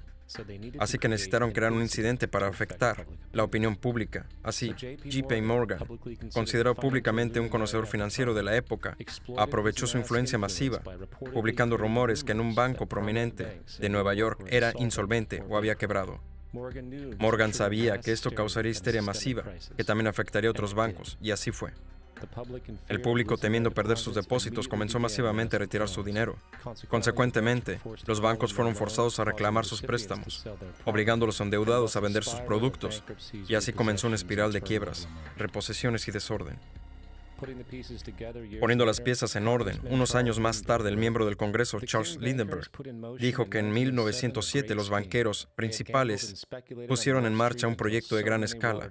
Habían apostado y especulado en Wall Street hasta fabricarse miles y miles de acciones y bonos inflados. Los banqueros conocían la situación y avisaron a sus amigos de lo que estaba por venir. Entonces hubo un pánico en otoño de 1907 que se anunciaría como el resultado de nuestras malas leyes bancarias y monetarias. El pánico de 1907 tuvo una investigación parlamentaria dirigida por el senador Nelson Aldrich, quien tenía lazos íntimos con los carteles bancarios y luego formó parte de la familia Rockefeller por casamiento. La comisión dirigida por Aldrich aconsejó que debería implementarse un banco central para evitar que un pánico como el de 1907 volviera a suceder. Esta fue la chispa que los banqueros internacionales necesitaban para iniciar su plan. En 1910 hubo una reunión secreta en la propiedad de J.P. Morgan en Jekyll Island, en las costas de Georgia. Fue ahí donde se escribió la ley del Banco Central llamada Acta de Reserva Federal. Esta legislación fue escrita por banqueros, no legisladores. Esta reunión fue tan secreta, tan oculta al conocimiento del gobierno o el público, que las 10 personas que formaron parte camuflajaron sus nombres cuando salieron de la isla. Después que esta ley fue elaborada, fue entregada a su figura política, el senador Nelson Aldrich, para introducirla en el Congreso. Y en 1913, con fuerte patrocinio político de parte de los banqueros, Woodrow Wilson fue presidente, habiendo ya aceptado firmar la Ley de Reserva Federal a cambio de apoyo en su campaña. Y 2 días antes de Navidad, cuando la mayor parte del Congreso estaba en casa con sus familias, la Ley de Reserva Federal se aprobó. Wilson, a su vez, lo hizo ley. La noche antes de aprobar el proyecto de ley, miembro del Congreso Charles Lindbergh declaró: "Esta ley establece el fondo fiduciario más grande del mundo. Una vez aprobada la ley por el presidente, el gobierno invisible de los banqueros será legalizado". Al público se le dijo que el sistema de Reserva Federal era un estabilizador económico y que tanto la inflación como las crisis económicas eran cosa del pasado, como muestra la historia, nada más lejos de la verdad. El hecho es que los banqueros internacionales ahora tienen una máquina ajustada para perseguir sus propias ambiciones. Por ejemplo, de 1914 a 1919, la Reserva Federal o la Fed fue incrementando el suministro de dinero a casi un 100%, lo que se tradujo en grandes préstamos a los bancos pequeños. Así, en 1920, la Reserva retiró porcentajes masivos del suministro de dinero, forzando a los bancos menores a cancelar una enorme cantidad de préstamos. Y como en 1907 hubo corridas bancarias y quiebras y el subsiguiente colapso, más de 5.400 bancos competitivos fuera de la Fed colapsaron, consolidando todavía más el monopolio de un grupo pequeño de banqueros internacionales. Al tanto de este crimen, el congresista Lidenberg dijo en 1921, bajo la ley de la Fed, los pánicos son creados científicamente. El pánico actual es el primero creado científicamente y funcionó como calculamos en una ecuación matemática. Sin embargo, el pánico de 1920 fue solo un comienzo. En 1921 a 1929, la Fed otra vez incrementó su suministro de dinero, otra vez resultando en grandes préstamos al público y los bancos. Había otro nuevo tipo de préstamo llamado préstamo margen en el mercado bursátil. Muy simple, un préstamo margen le permitía al inversor pagar solo el 10% del precio de un título, con el otro 90% siendo prestado a través del corredor de bolsa. En otras palabras, una persona podía tener $1,000 en títulos solo pagando $100. Este método era muy popular en los 20s, cuando todo el mundo parecía estar haciendo dinero en la bolsa. Sin embargo, este préstamo tenía una trampa. Podía ser pedido en cualquier momento y debía ser pagado en 24 horas. Esto se llamaba un pedido marginal. Y el resultado típico de un pedido marginal es la venta del stock, comprando con el préstamo. Entonces, unos meses antes de octubre de 1929, J.D. Rockefeller y Bernard Barak y otros conocedores silenciosamente se retiraron de la bolsa y el 24 de octubre de 1929, los financieros de Nueva York, quienes entregaron los préstamos marginales, empezaron a pedirlos en masa. Esto provocó instantáneamente una venta masiva en el mercado, puesto que todos debían cubrir sus préstamos marginales. Esto disparó corridas masivas de bancos por la misma razón, a su vez colapsando 16,000 bancos, habilitando a los banqueros internacionales conspiradores a no solo comprar bancos rivales a descuento, sino también a comprar corporaciones completas por centavos de dólar. Fue el robo más grande de la historia americana. Pero eso no se detuvo ahí. En lugar de expandir el suministro de dinero para recuperar este colapso económico, la Fed en realidad lo redujo, alimentando una de las más grandes depresiones de la historia. Desilusionado, el congresista Louis McFadden, un viejo oponente del cártel bancario, comenzó a traer procedimientos de destitución contra la Junta de la Reserva Federal, declarando lo siguiente: Señor presidente, tenemos en este país una de las instituciones más corruptas que el mundo haya conocido. Me refiero a la Junta de la Reserva Federal y a sus bancos. Esta malvada institución ha empobrecido y arruinado al pueblo estadounidense, prácticamente llevando nuestro gobierno a la bancarrota. Lo ha hecho por los defectos de la ley bajo la cual opera, por la mala administración de esa ley por parte de la Junta de la Reserva Federal y por las prácticas corruptas de los buitres adinerados que la controlan. Una vez reducido el pueblo a la miseria, los banqueros de la Fed decidieron que el patrón oro debería ser eliminado. Para conseguir esto necesitaban quedarse con el oro remanente en el sistema, así que bajo la pretensión de ayudar a ponerle fin a la depresión, se puso en marcha en 1933 la recuperación del oro. Bajo pena de cárcel de 10 años, todos los estadounidenses fueron exhortados a entregar todo el oro al Departamento de Tesoro, esencialmente robando a la gente de la poca riqueza que les quedaba. A fines de 1933, el patrón oro fue abolido. Si miras un billete de dólar antes de 1933, dice que es convertible en oro. Si miras un billete de dólar actual, dice que la moneda es de curso legal, lo que quiere decir que no tiene absolutamente ningún respaldo. Es papel sin valor. Lo único que le da valor al dinero hoy en día es la fe que está detrás de él y cuánta moneda hay en circulación. Por tanto, el poder regular del suministro de dinero es también poder regular su valor, que también es el poder de manipular y controlar economías enteras. Quien controla el volumen de dinero en un país es dueño absoluto de toda la industria y el comercio. James A. Garfield. Es importante entender una cosa. La Reserva Federal es una entidad privada y como tal tiene sus propias reglas y no es sujeta a casi ninguna regulación por parte del gobierno estadounidense. Es un banco privado que presta toda la moneda con interés al gobierno, completamente consistente con el modelo del Banco Central fraudulento del que América buscó escapar cuando declaró su independencia.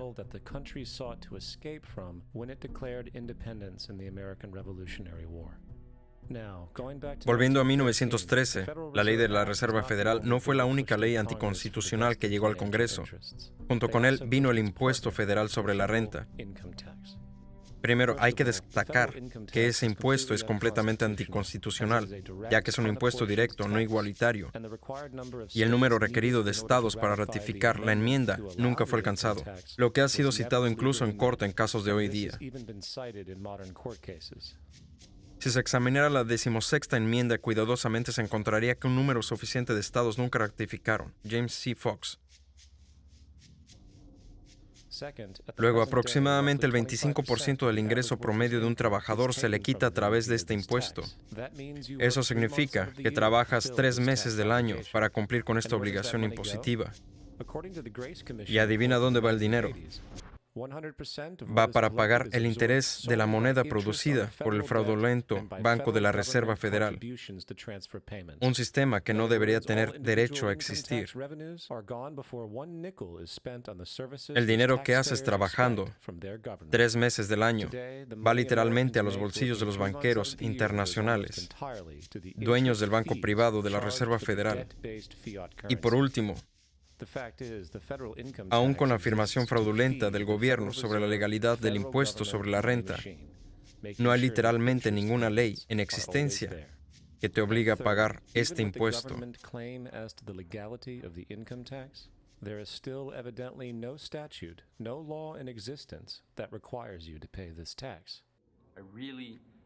Realmente esperaba que por supuesto hubiera una ley que pudiera señalar en el Código de Leyes que requiera que presentes el retorno del impuesto. Estuve en un punto donde no pude encontrar la ley que claramente haga una persona culpable, así que no tuve más remedio que renunciar.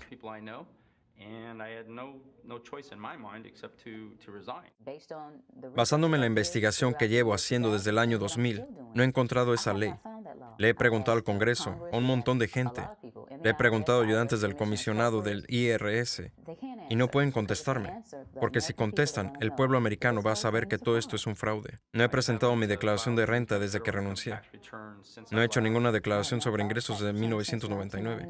Pero el control de la economía y el robo perpetuo de riqueza es solo una cara de la moneda que los banqueros tienen en sus manos. La otra herramienta para incrementar ganancias y control es la guerra. Desde el origen de la Reserva Federal de 1913, un número de grandes y pequeñas guerras han comenzado. Las 3 más profundas fueron la Primera Guerra Mundial, la Segunda Guerra Mundial y la Guerra de Vietnam. La Primera Guerra Mundial en 1914. Las guerras europeas empezaron centradas alrededor de Inglaterra y Alemania. El pueblo estadounidense no quería tener nada que ver con la guerra y el presidente Wilson públicamente declaró neutralidad. Sin embargo, bajo la superficie, la administración buscaba alguna excusa para poder entrar en la guerra. Es importante entender que la cosa más lucrativa que puede ocurrirles a los banqueros internacionales es la guerra, ya que obliga a un país a pedir aún más dinero del Banco de la Reserva Federal con interés, por no hablar de las ganancias generadas por el financiamiento de la industria bélica. En las palabras del congresista Smedley D. Butler, la guerra es un fraude, siempre lo ha sido. Es posiblemente el más antiguo de todos, el más rentable y seguramente el más vicioso. Es el único de alcance internacional y el único donde las ganancias se contabilizan en dólares y las pérdidas en vidas. El asesor de Wilson era el coronel Edward House, un hombre de lazos íntimos con los banqueros internacionales que querían entrar en la guerra. En una conversación documentada entre el coronel House y Sir Edward Grey, el secretario de Exteriores en Inglaterra, sobre cómo hacer que América entrara en la guerra, Gray preguntó, ¿qué harían los Estados Unidos si los alemanes hundieran un crucero con ciudadanos estadounidenses a bordo? A lo que House respondió, creo que una ola de indignación se expandería por todo el país y eso sería suficiente para llevarnos a la guerra. Así el 7 de mayo de 1915, bajo esencialmente sugerencia de Sir Edward Grey, un barco llamado el Lusitania fue enviado intencionalmente a aguas controladas por Alemania, donde se sabía había barcos militares alemanes. Y como es de esperarse, barcos alemanes bombardearon el crucero, haciendo explotar municiones almacenadas, matando a 1,200 personas. Para entender mejor la naturaleza intencional de esta conspiración, la embajada alemana de hecho, colocó avisos en el New York Times, advirtiendo a la gente que si abordaban el Lusitania, lo hicieran bajo su propio riesgo, ya que el barco estaría atravesando la zona de guerra, siendo por tanto propenso a ser destruido. Como fue anticipado, el hundimiento de Lusitania causó una ola de ira en la población estadounidense, y América se unió a la guerra poco después. Smedley D. Butler resume la realidad monetaria de la Primera Guerra Mundial de la siguiente manera. Mirando hacia atrás, Woodrow Wilson fue reelegido presidente en 1916 en una plataforma de mantenernos fuera de la guerra. Sin embargo, 5 meses después pidió al Congreso que declarara la guerra a Alemania. En ese intervalo de 5 meses, a la gente no se le había preguntado si había cambiado de opinión, ni se les preguntó a los 4 millones de jóvenes que se pusieron uniformes y marcharon a pie o navegaron en barcos si querían salir a sufrir y morir. Entonces, ¿qué pasó con nuestro gobierno que cambiara de opinión tan bruscamente? Dinero. La comisión aliada llegó poco antes de la declaración de guerra y llamó al presidente. El presidente convocó un grupo de asesores. El jefe de la comisión habló, despojado de su lenguaje diplomático. Esto es lo que le dijo al presidente y a su grupo. No vale la pena seguir engañándonos. La causa de los aliados está perdida. Ahora les debemos a los banqueros, fabricantes, especuladores y exportadores estadounidenses 5 o 6 mil millones de dólares. Si perdemos y sin ayuda de Estados Unidos, perderemos. Inglaterra, Francia e Italia no podrán devolver este dinero y Alemania no lo hará. Los estadísticos, economistas e investigadores han estimado que la guerra generó 16 mil millones en ganancias. Así se hicieron los 21 mil multimillonarios y millonarios. Estos 16 mil millones de ganancias no deben de ser despreciados. Es mucho dinero que acabó repartido entre unos pocos. Segunda Guerra Mundial. El 7 de diciembre de 1941, Japón atacó la flota americana en Pearl Harbor, provocando nuestra entrada en la guerra. El presidente Franklin D. Roosevelt declaró que el ataque fue un día que viviría en la infamia. Un día en la infamia, seguramente, pero no por el supuesto ataque sorpresa sobre Pearl Harbor. Luego de 60 años de información saliendo a la superficie, es claro que no solo el ataque sobre Pearl Harbor era conocido semanas antes, fue deseado y provocado. Roosevelt, en cuya familia había sido banqueros desde el siglo XVIII, cuyo tío Frederick estuvo en la Junta de la Reserva Federal original, estaba muy a favor de los intereses de los banqueros internacionales, y el interés era entrar en la guerra. Y como hemos visto, nada es más beneficioso para los banqueros internacionales que la guerra. En la entrada en el diario del secretario de Guerra Roosevelt, Henry Stedman, fecha de 25 de noviembre de 1941, él documentó una conversación que tuvo con Roosevelt. La cuestión era cómo maniobraríamos para que hagan el primer disparo. Era deseable asegurarse que los japoneses fueran los que hicieran esto, para que no hubiera dudas de quiénes eran los agresores. En los meses que precedieron al ataque de Pearl Harbor, Roosevelt hizo todo lo posible para enfadar a los japoneses, mostrando una postura de agresión. Él detuvo todas las importaciones japonesas de petróleo americano, congeló todos los bienes japoneses en los Estados Unidos, hizo públicos préstamos a la China nacionalista y entregó ayuda militar a los británicos, ambos enemigos de Japón en la guerra, que dicho sea de paso va en contra de las reglas de guerra internacionales. Y el 4 de diciembre, 3 días antes del ataque, la inteligencia australiana advirtió a Roosevelt sobre una fuerza de ataque japonés moviéndose hacia Pearl Harbor. Roosevelt la ignoró. Entonces, como fue deseado y permitido, el 7 de diciembre, Japón atacó Pearl Harbor matando 2.400 soldados. Antes de Pearl Harbor, el 83% del público americano no quería tener nada que ver con la guerra. Después de Pearl Harbor, 1 millón de hombres se ofrecieron como voluntarios para la guerra.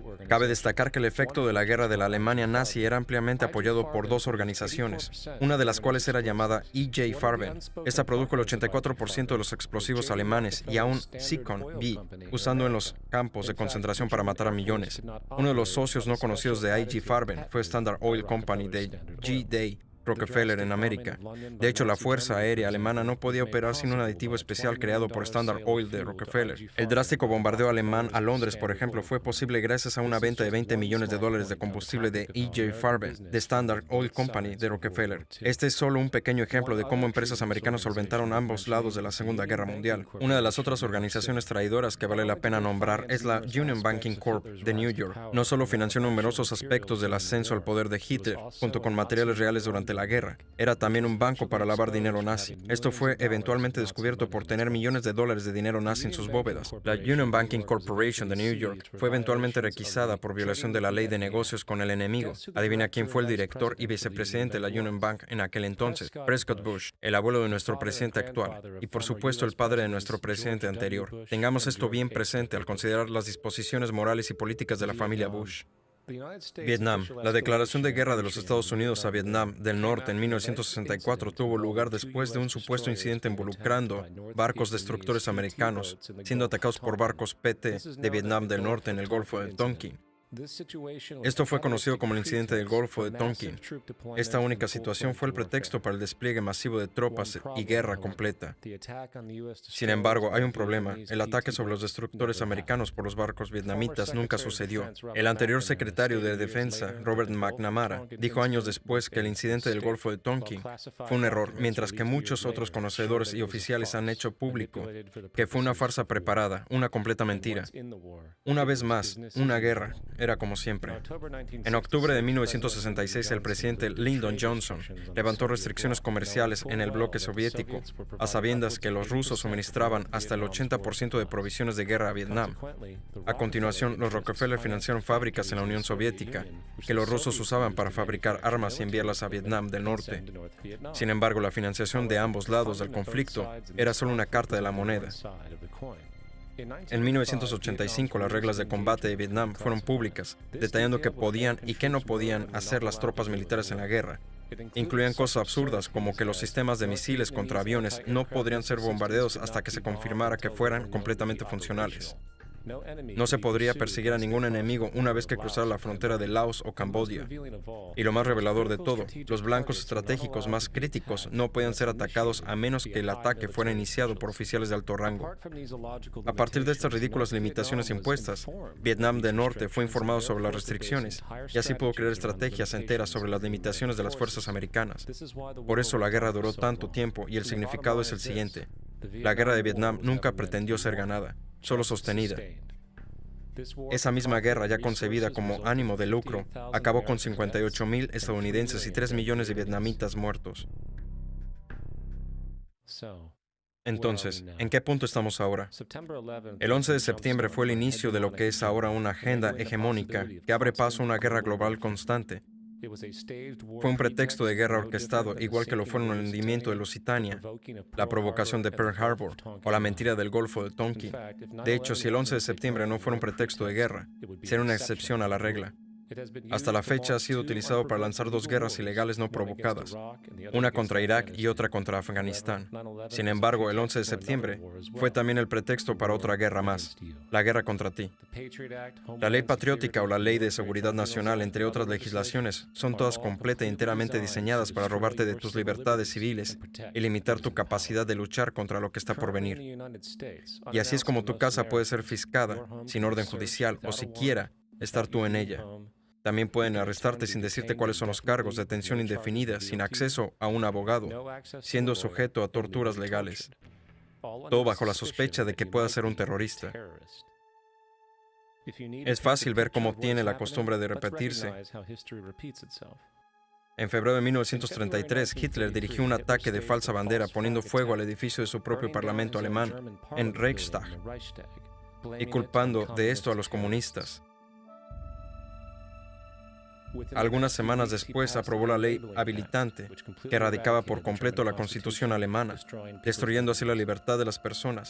Después Hitler condujo una serie de guerras preventivas, todas justificadas frente al pueblo alemán como necesarias para mantener la seguridad de la nación. Un mal existente amenaza a cada hombre, mujer y niño en esta nación. Debemos tomar medidas para asegurar nuestra seguridad doméstica y proteger nuestra nación. George W. Bush. George Bush, Adolf Hitler, anunciando la creación de la Gestapo a la población.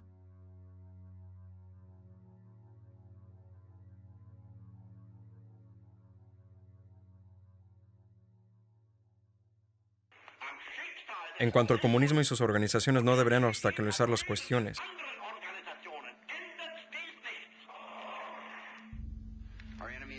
Nuestro enemigo es una red extrema de terroristas y cada gobierno que los apoya.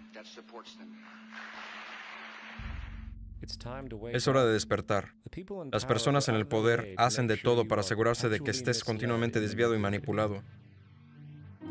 La percepción de la realidad de la mayoría, especialmente en el terreno político, no les es propia. Les es sagazmente impuesta, sin que ellos se den cuenta siquiera.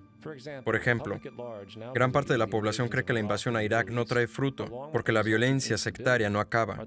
Lo que la gente no ve es que la desestabilización de Irak es exactamente lo que quieren quienes están detrás del gobierno. Esta guerra pretende ser sostenida para que la región pueda ser dividida, se pueda mantener el dominio del petróleo, se recojan beneficios para defensa de los contratistas y, lo más importante, se establezcan bases militares permanentes para usarse como puntos de lanzamiento contra otros países petroleros no dispuestos a ceder, uno de ellos siendo Irán.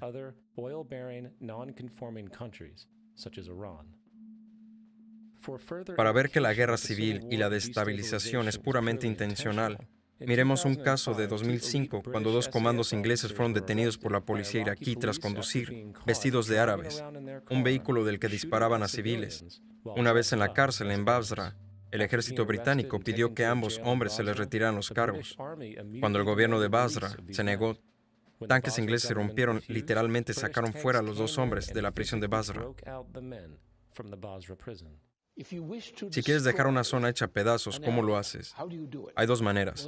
Puedes ir y bombardearla, pero eso no es muy eficiente. Mejor es intentar que la gente que vive en la zona se mate entre sí y destruya sus propias tierras, sus propias granjas, y es lo que se ha conseguido en esa zona. La manera de deshacerse de un oponente es hacerle destruirse a sí mismo, dividiendo sus rangos entre sí. Así alimentas ambos lados que acaban eliminándose entre ellos. Y ya es hora que alguno de nosotros nos demos cuenta de ello. Empezamos a comprender que la gente que trata de mantener y crear imperios lo hace manipulando a la gente que ellos mismos quieren conquistar en primer lugar.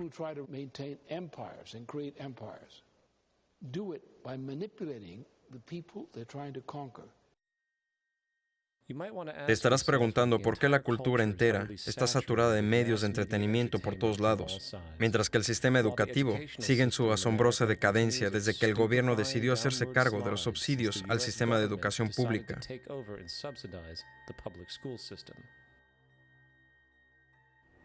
Lo que tu gobierno siembra, lo cosecha.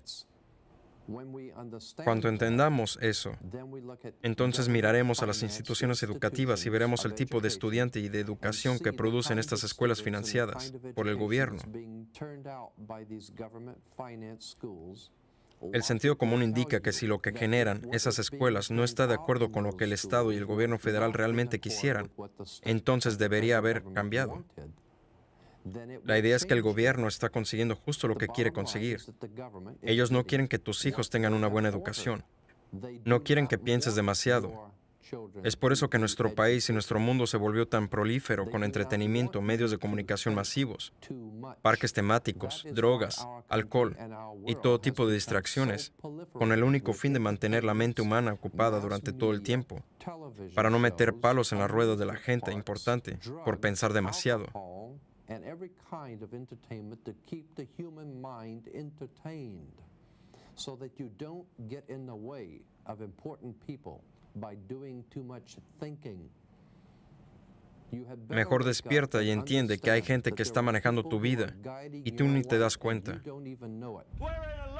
En un buen jardín nos hemos metido, porque vosotros y millones de personas como vosotros me están escuchando ahora mismo, porque menos del 3% de vosotros lee libros, porque menos del 15% lee diarios, porque la única verdad que conocéis es la que os llega a través de este tubo.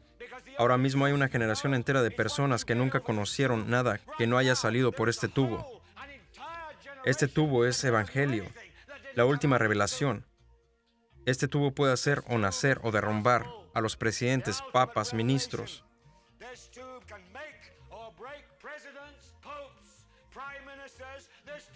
Este tubo es la fuerza más fantástica en este mundo sin Dios.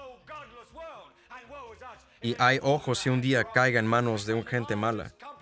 Y una vez la empresa más grande del mundo controle las fantásticas fuerzas propagandistas en este mundo sin Dios, quién sabe qué mierda vendrá como si fuese verdad. Así que escuchadme bien, la televisión es todo mentira. Es solo un maldito parque de atracciones, un circo, un carnaval, una tropa de acróbatas ambulantes, contadores de cuentos de hadas, bailarines, cantantes, malabaristas, bichos raros, domadores de leones y jugadores de fútbol. En fin, el negocio de matar el aburrimiento. Pero vosotros os sentáis ahí día tras día, noche tras noche, gente de todas las edades, colores y creencias. Somos todo lo que vosotros conocéis. Estáis empezando a creer las ilusiones que nosotros vendemos. Estáis empezando a pensar que el tubo es la realidad y que vuestras vidas no son de verdad. Acabáis haciendo lo que el tubo os dice. Os vestís como en el tubo. Coméis lo que sale en el tubo. Educáis a vuestros hijos como lo hacen en el tubo. Y hasta pensáis como en el tubo. Esto es locura masiva. Estáis todos locos. Pero por Dios, vosotros sois de verdad. Nosotros somos la ilusión. Lo único que quieren los hombres detrás de la cortina es una población consciente e informada, con un sentido de crítica. Por eso que no para de llegarnos un falso zeitgeist, por vía de la religión, los medios y el sistema escolar. Buscan mantenerte en una burbuja de distracciones e inocencia, y están haciendo un muy buen trabajo, admitámoslo. Este es Aaron Russo, cineasta y expolítico. A su izquierda está Nicholas Rockefeller, del Consejo de Relaciones Exteriores. Tras mantener una estrecha amistad, Aaron finalmente puso fin a la relación horrorizado por lo que había aprendido.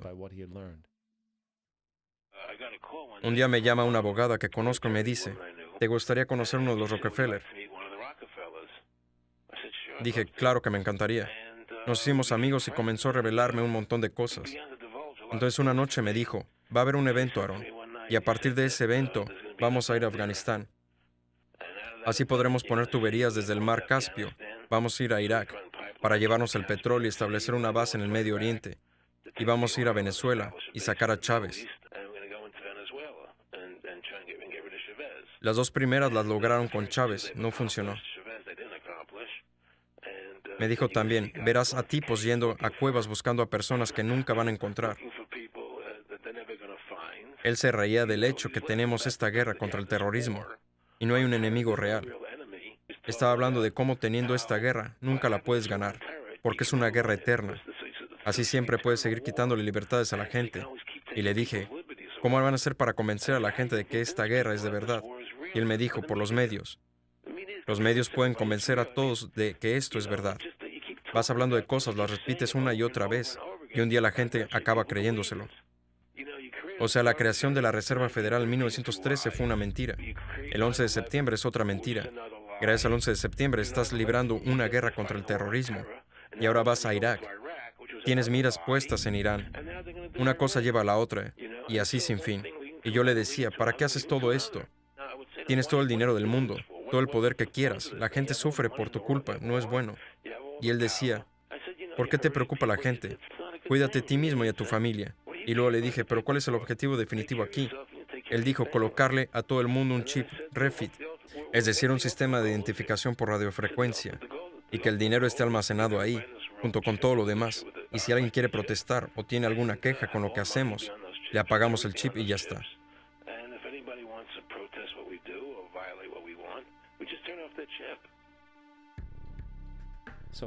¿Hasta dónde llegará la conquista del poder? ¿Hasta dónde llegarán los que tienen el poder? ¿Hasta dónde llegarán los que tienen el control para mantener y preservar su posición? Tenemos con nosotros una familia de Florida, que son realmente pioneros en un nuevo mundo valiente. Se han ofrecido para ser los primeros voluntarios en ser implementados con un dispositivo de identificación en sus cuerpos. Después del 11 de septiembre estaba muy preocupada por la seguridad de mi familia. No me importaría tener algo que me identificara implantado en el brazo de una manera permanente. George Orwell, en su famoso y posiblemente profético libro 1984, declara, el poder no es un medio, es un fin.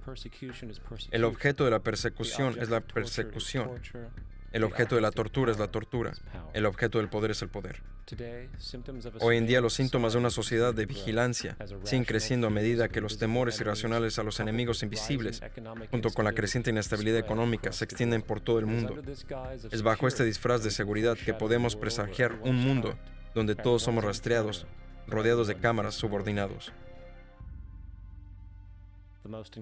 El aspecto más increíble de todo esto, tal totalitarismo probablemente no se impondrá a la gente, sino que la gente lo exigirá, porque la manipulación social de la sociedad, a través de la generación de miedo y división, ha inhibido completamente la cultura.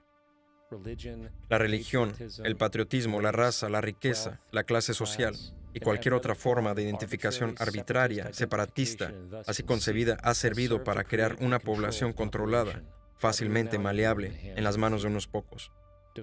Dividir y conquistar es el lema, y mientras la gente sigue viéndose como separados de los demás, se prestan a ser esclavizados. Los hombres detrás de la cortina saben esto, y también saben que si la gente se da cuenta de su verdadera relación con la naturaleza y su poder personal, el zeitgeist artificial con el que nos alimentan caerá como un castillo en naipes.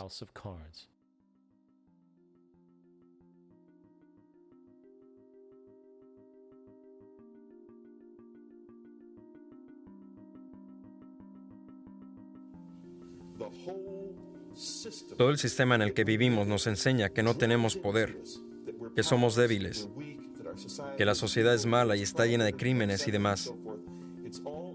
Pero es todo una mentira. Somos poderosos, hermosos, extraordinarios.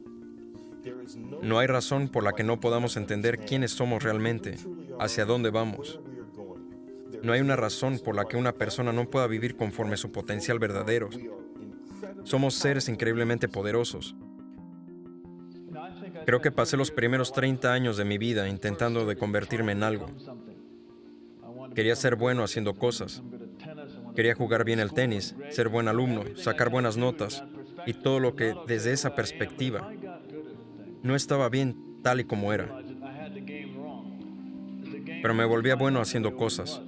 Un día me di cuenta que no tenía bien claro este juego, porque el juego era descubrir lo que era yo.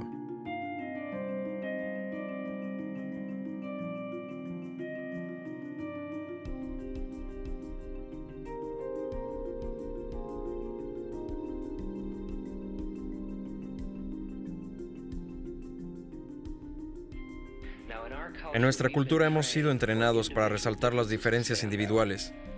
Así es que miras a cada persona y lo que nos impacta inmediatamente es ella o él siendo más inteligente, más tonta, más vieja, más joven, más rica, más pobre. Y hacemos estas distinciones dimensionales y las ponemos en categorías y así las tratamos. Por tanto, vemos a los demás como separados de nosotros mismos, como seres diferentes. Pero una de las mejores cosas que tiene la vida es estar con otra persona y de repente ver cómo se parece a ti, no cómo se diferencia, y experimentar que lo que te hace, lo que eres, también me hace a mí, lo que soy. El entender de que no hay otro, es todo uno. Yo nací siendo Richard Albert, nací siendo un ser humano. Y todo esto de quién soy, si soy bueno o malo, si llego a ser alguien o no, todo eso se aprende en el camino. Cuando el poder del amor gane al amor del poder, el mundo conocerá la paz. Sri Chinmoy Ghosh.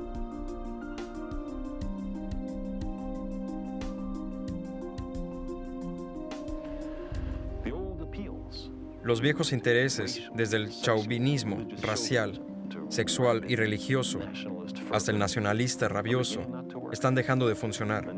Una nueva conciencia se está desarrollando que ve la Tierra como un solo organismo y reconoce que un organismo en guerra consigo mismo está condenado.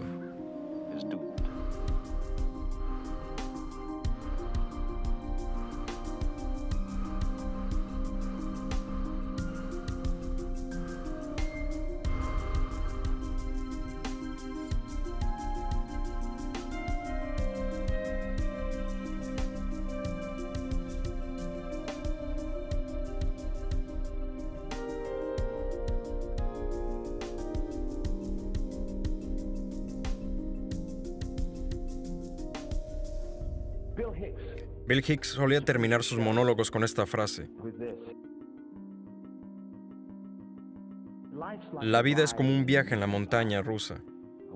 Te subes, piensas que es real, porque así de poderosas son nuestras mentes.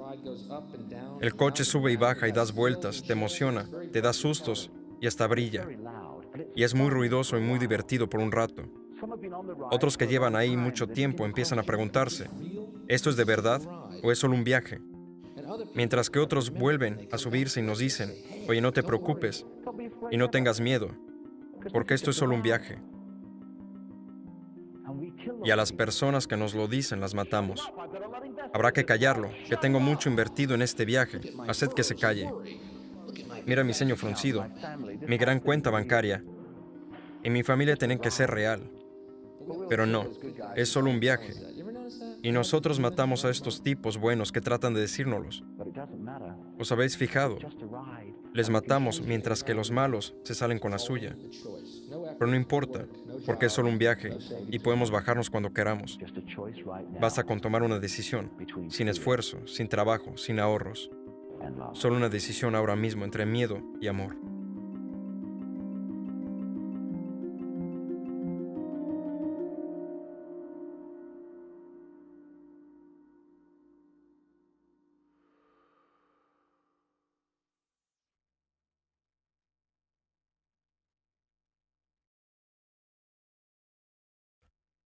La revolución es ahora.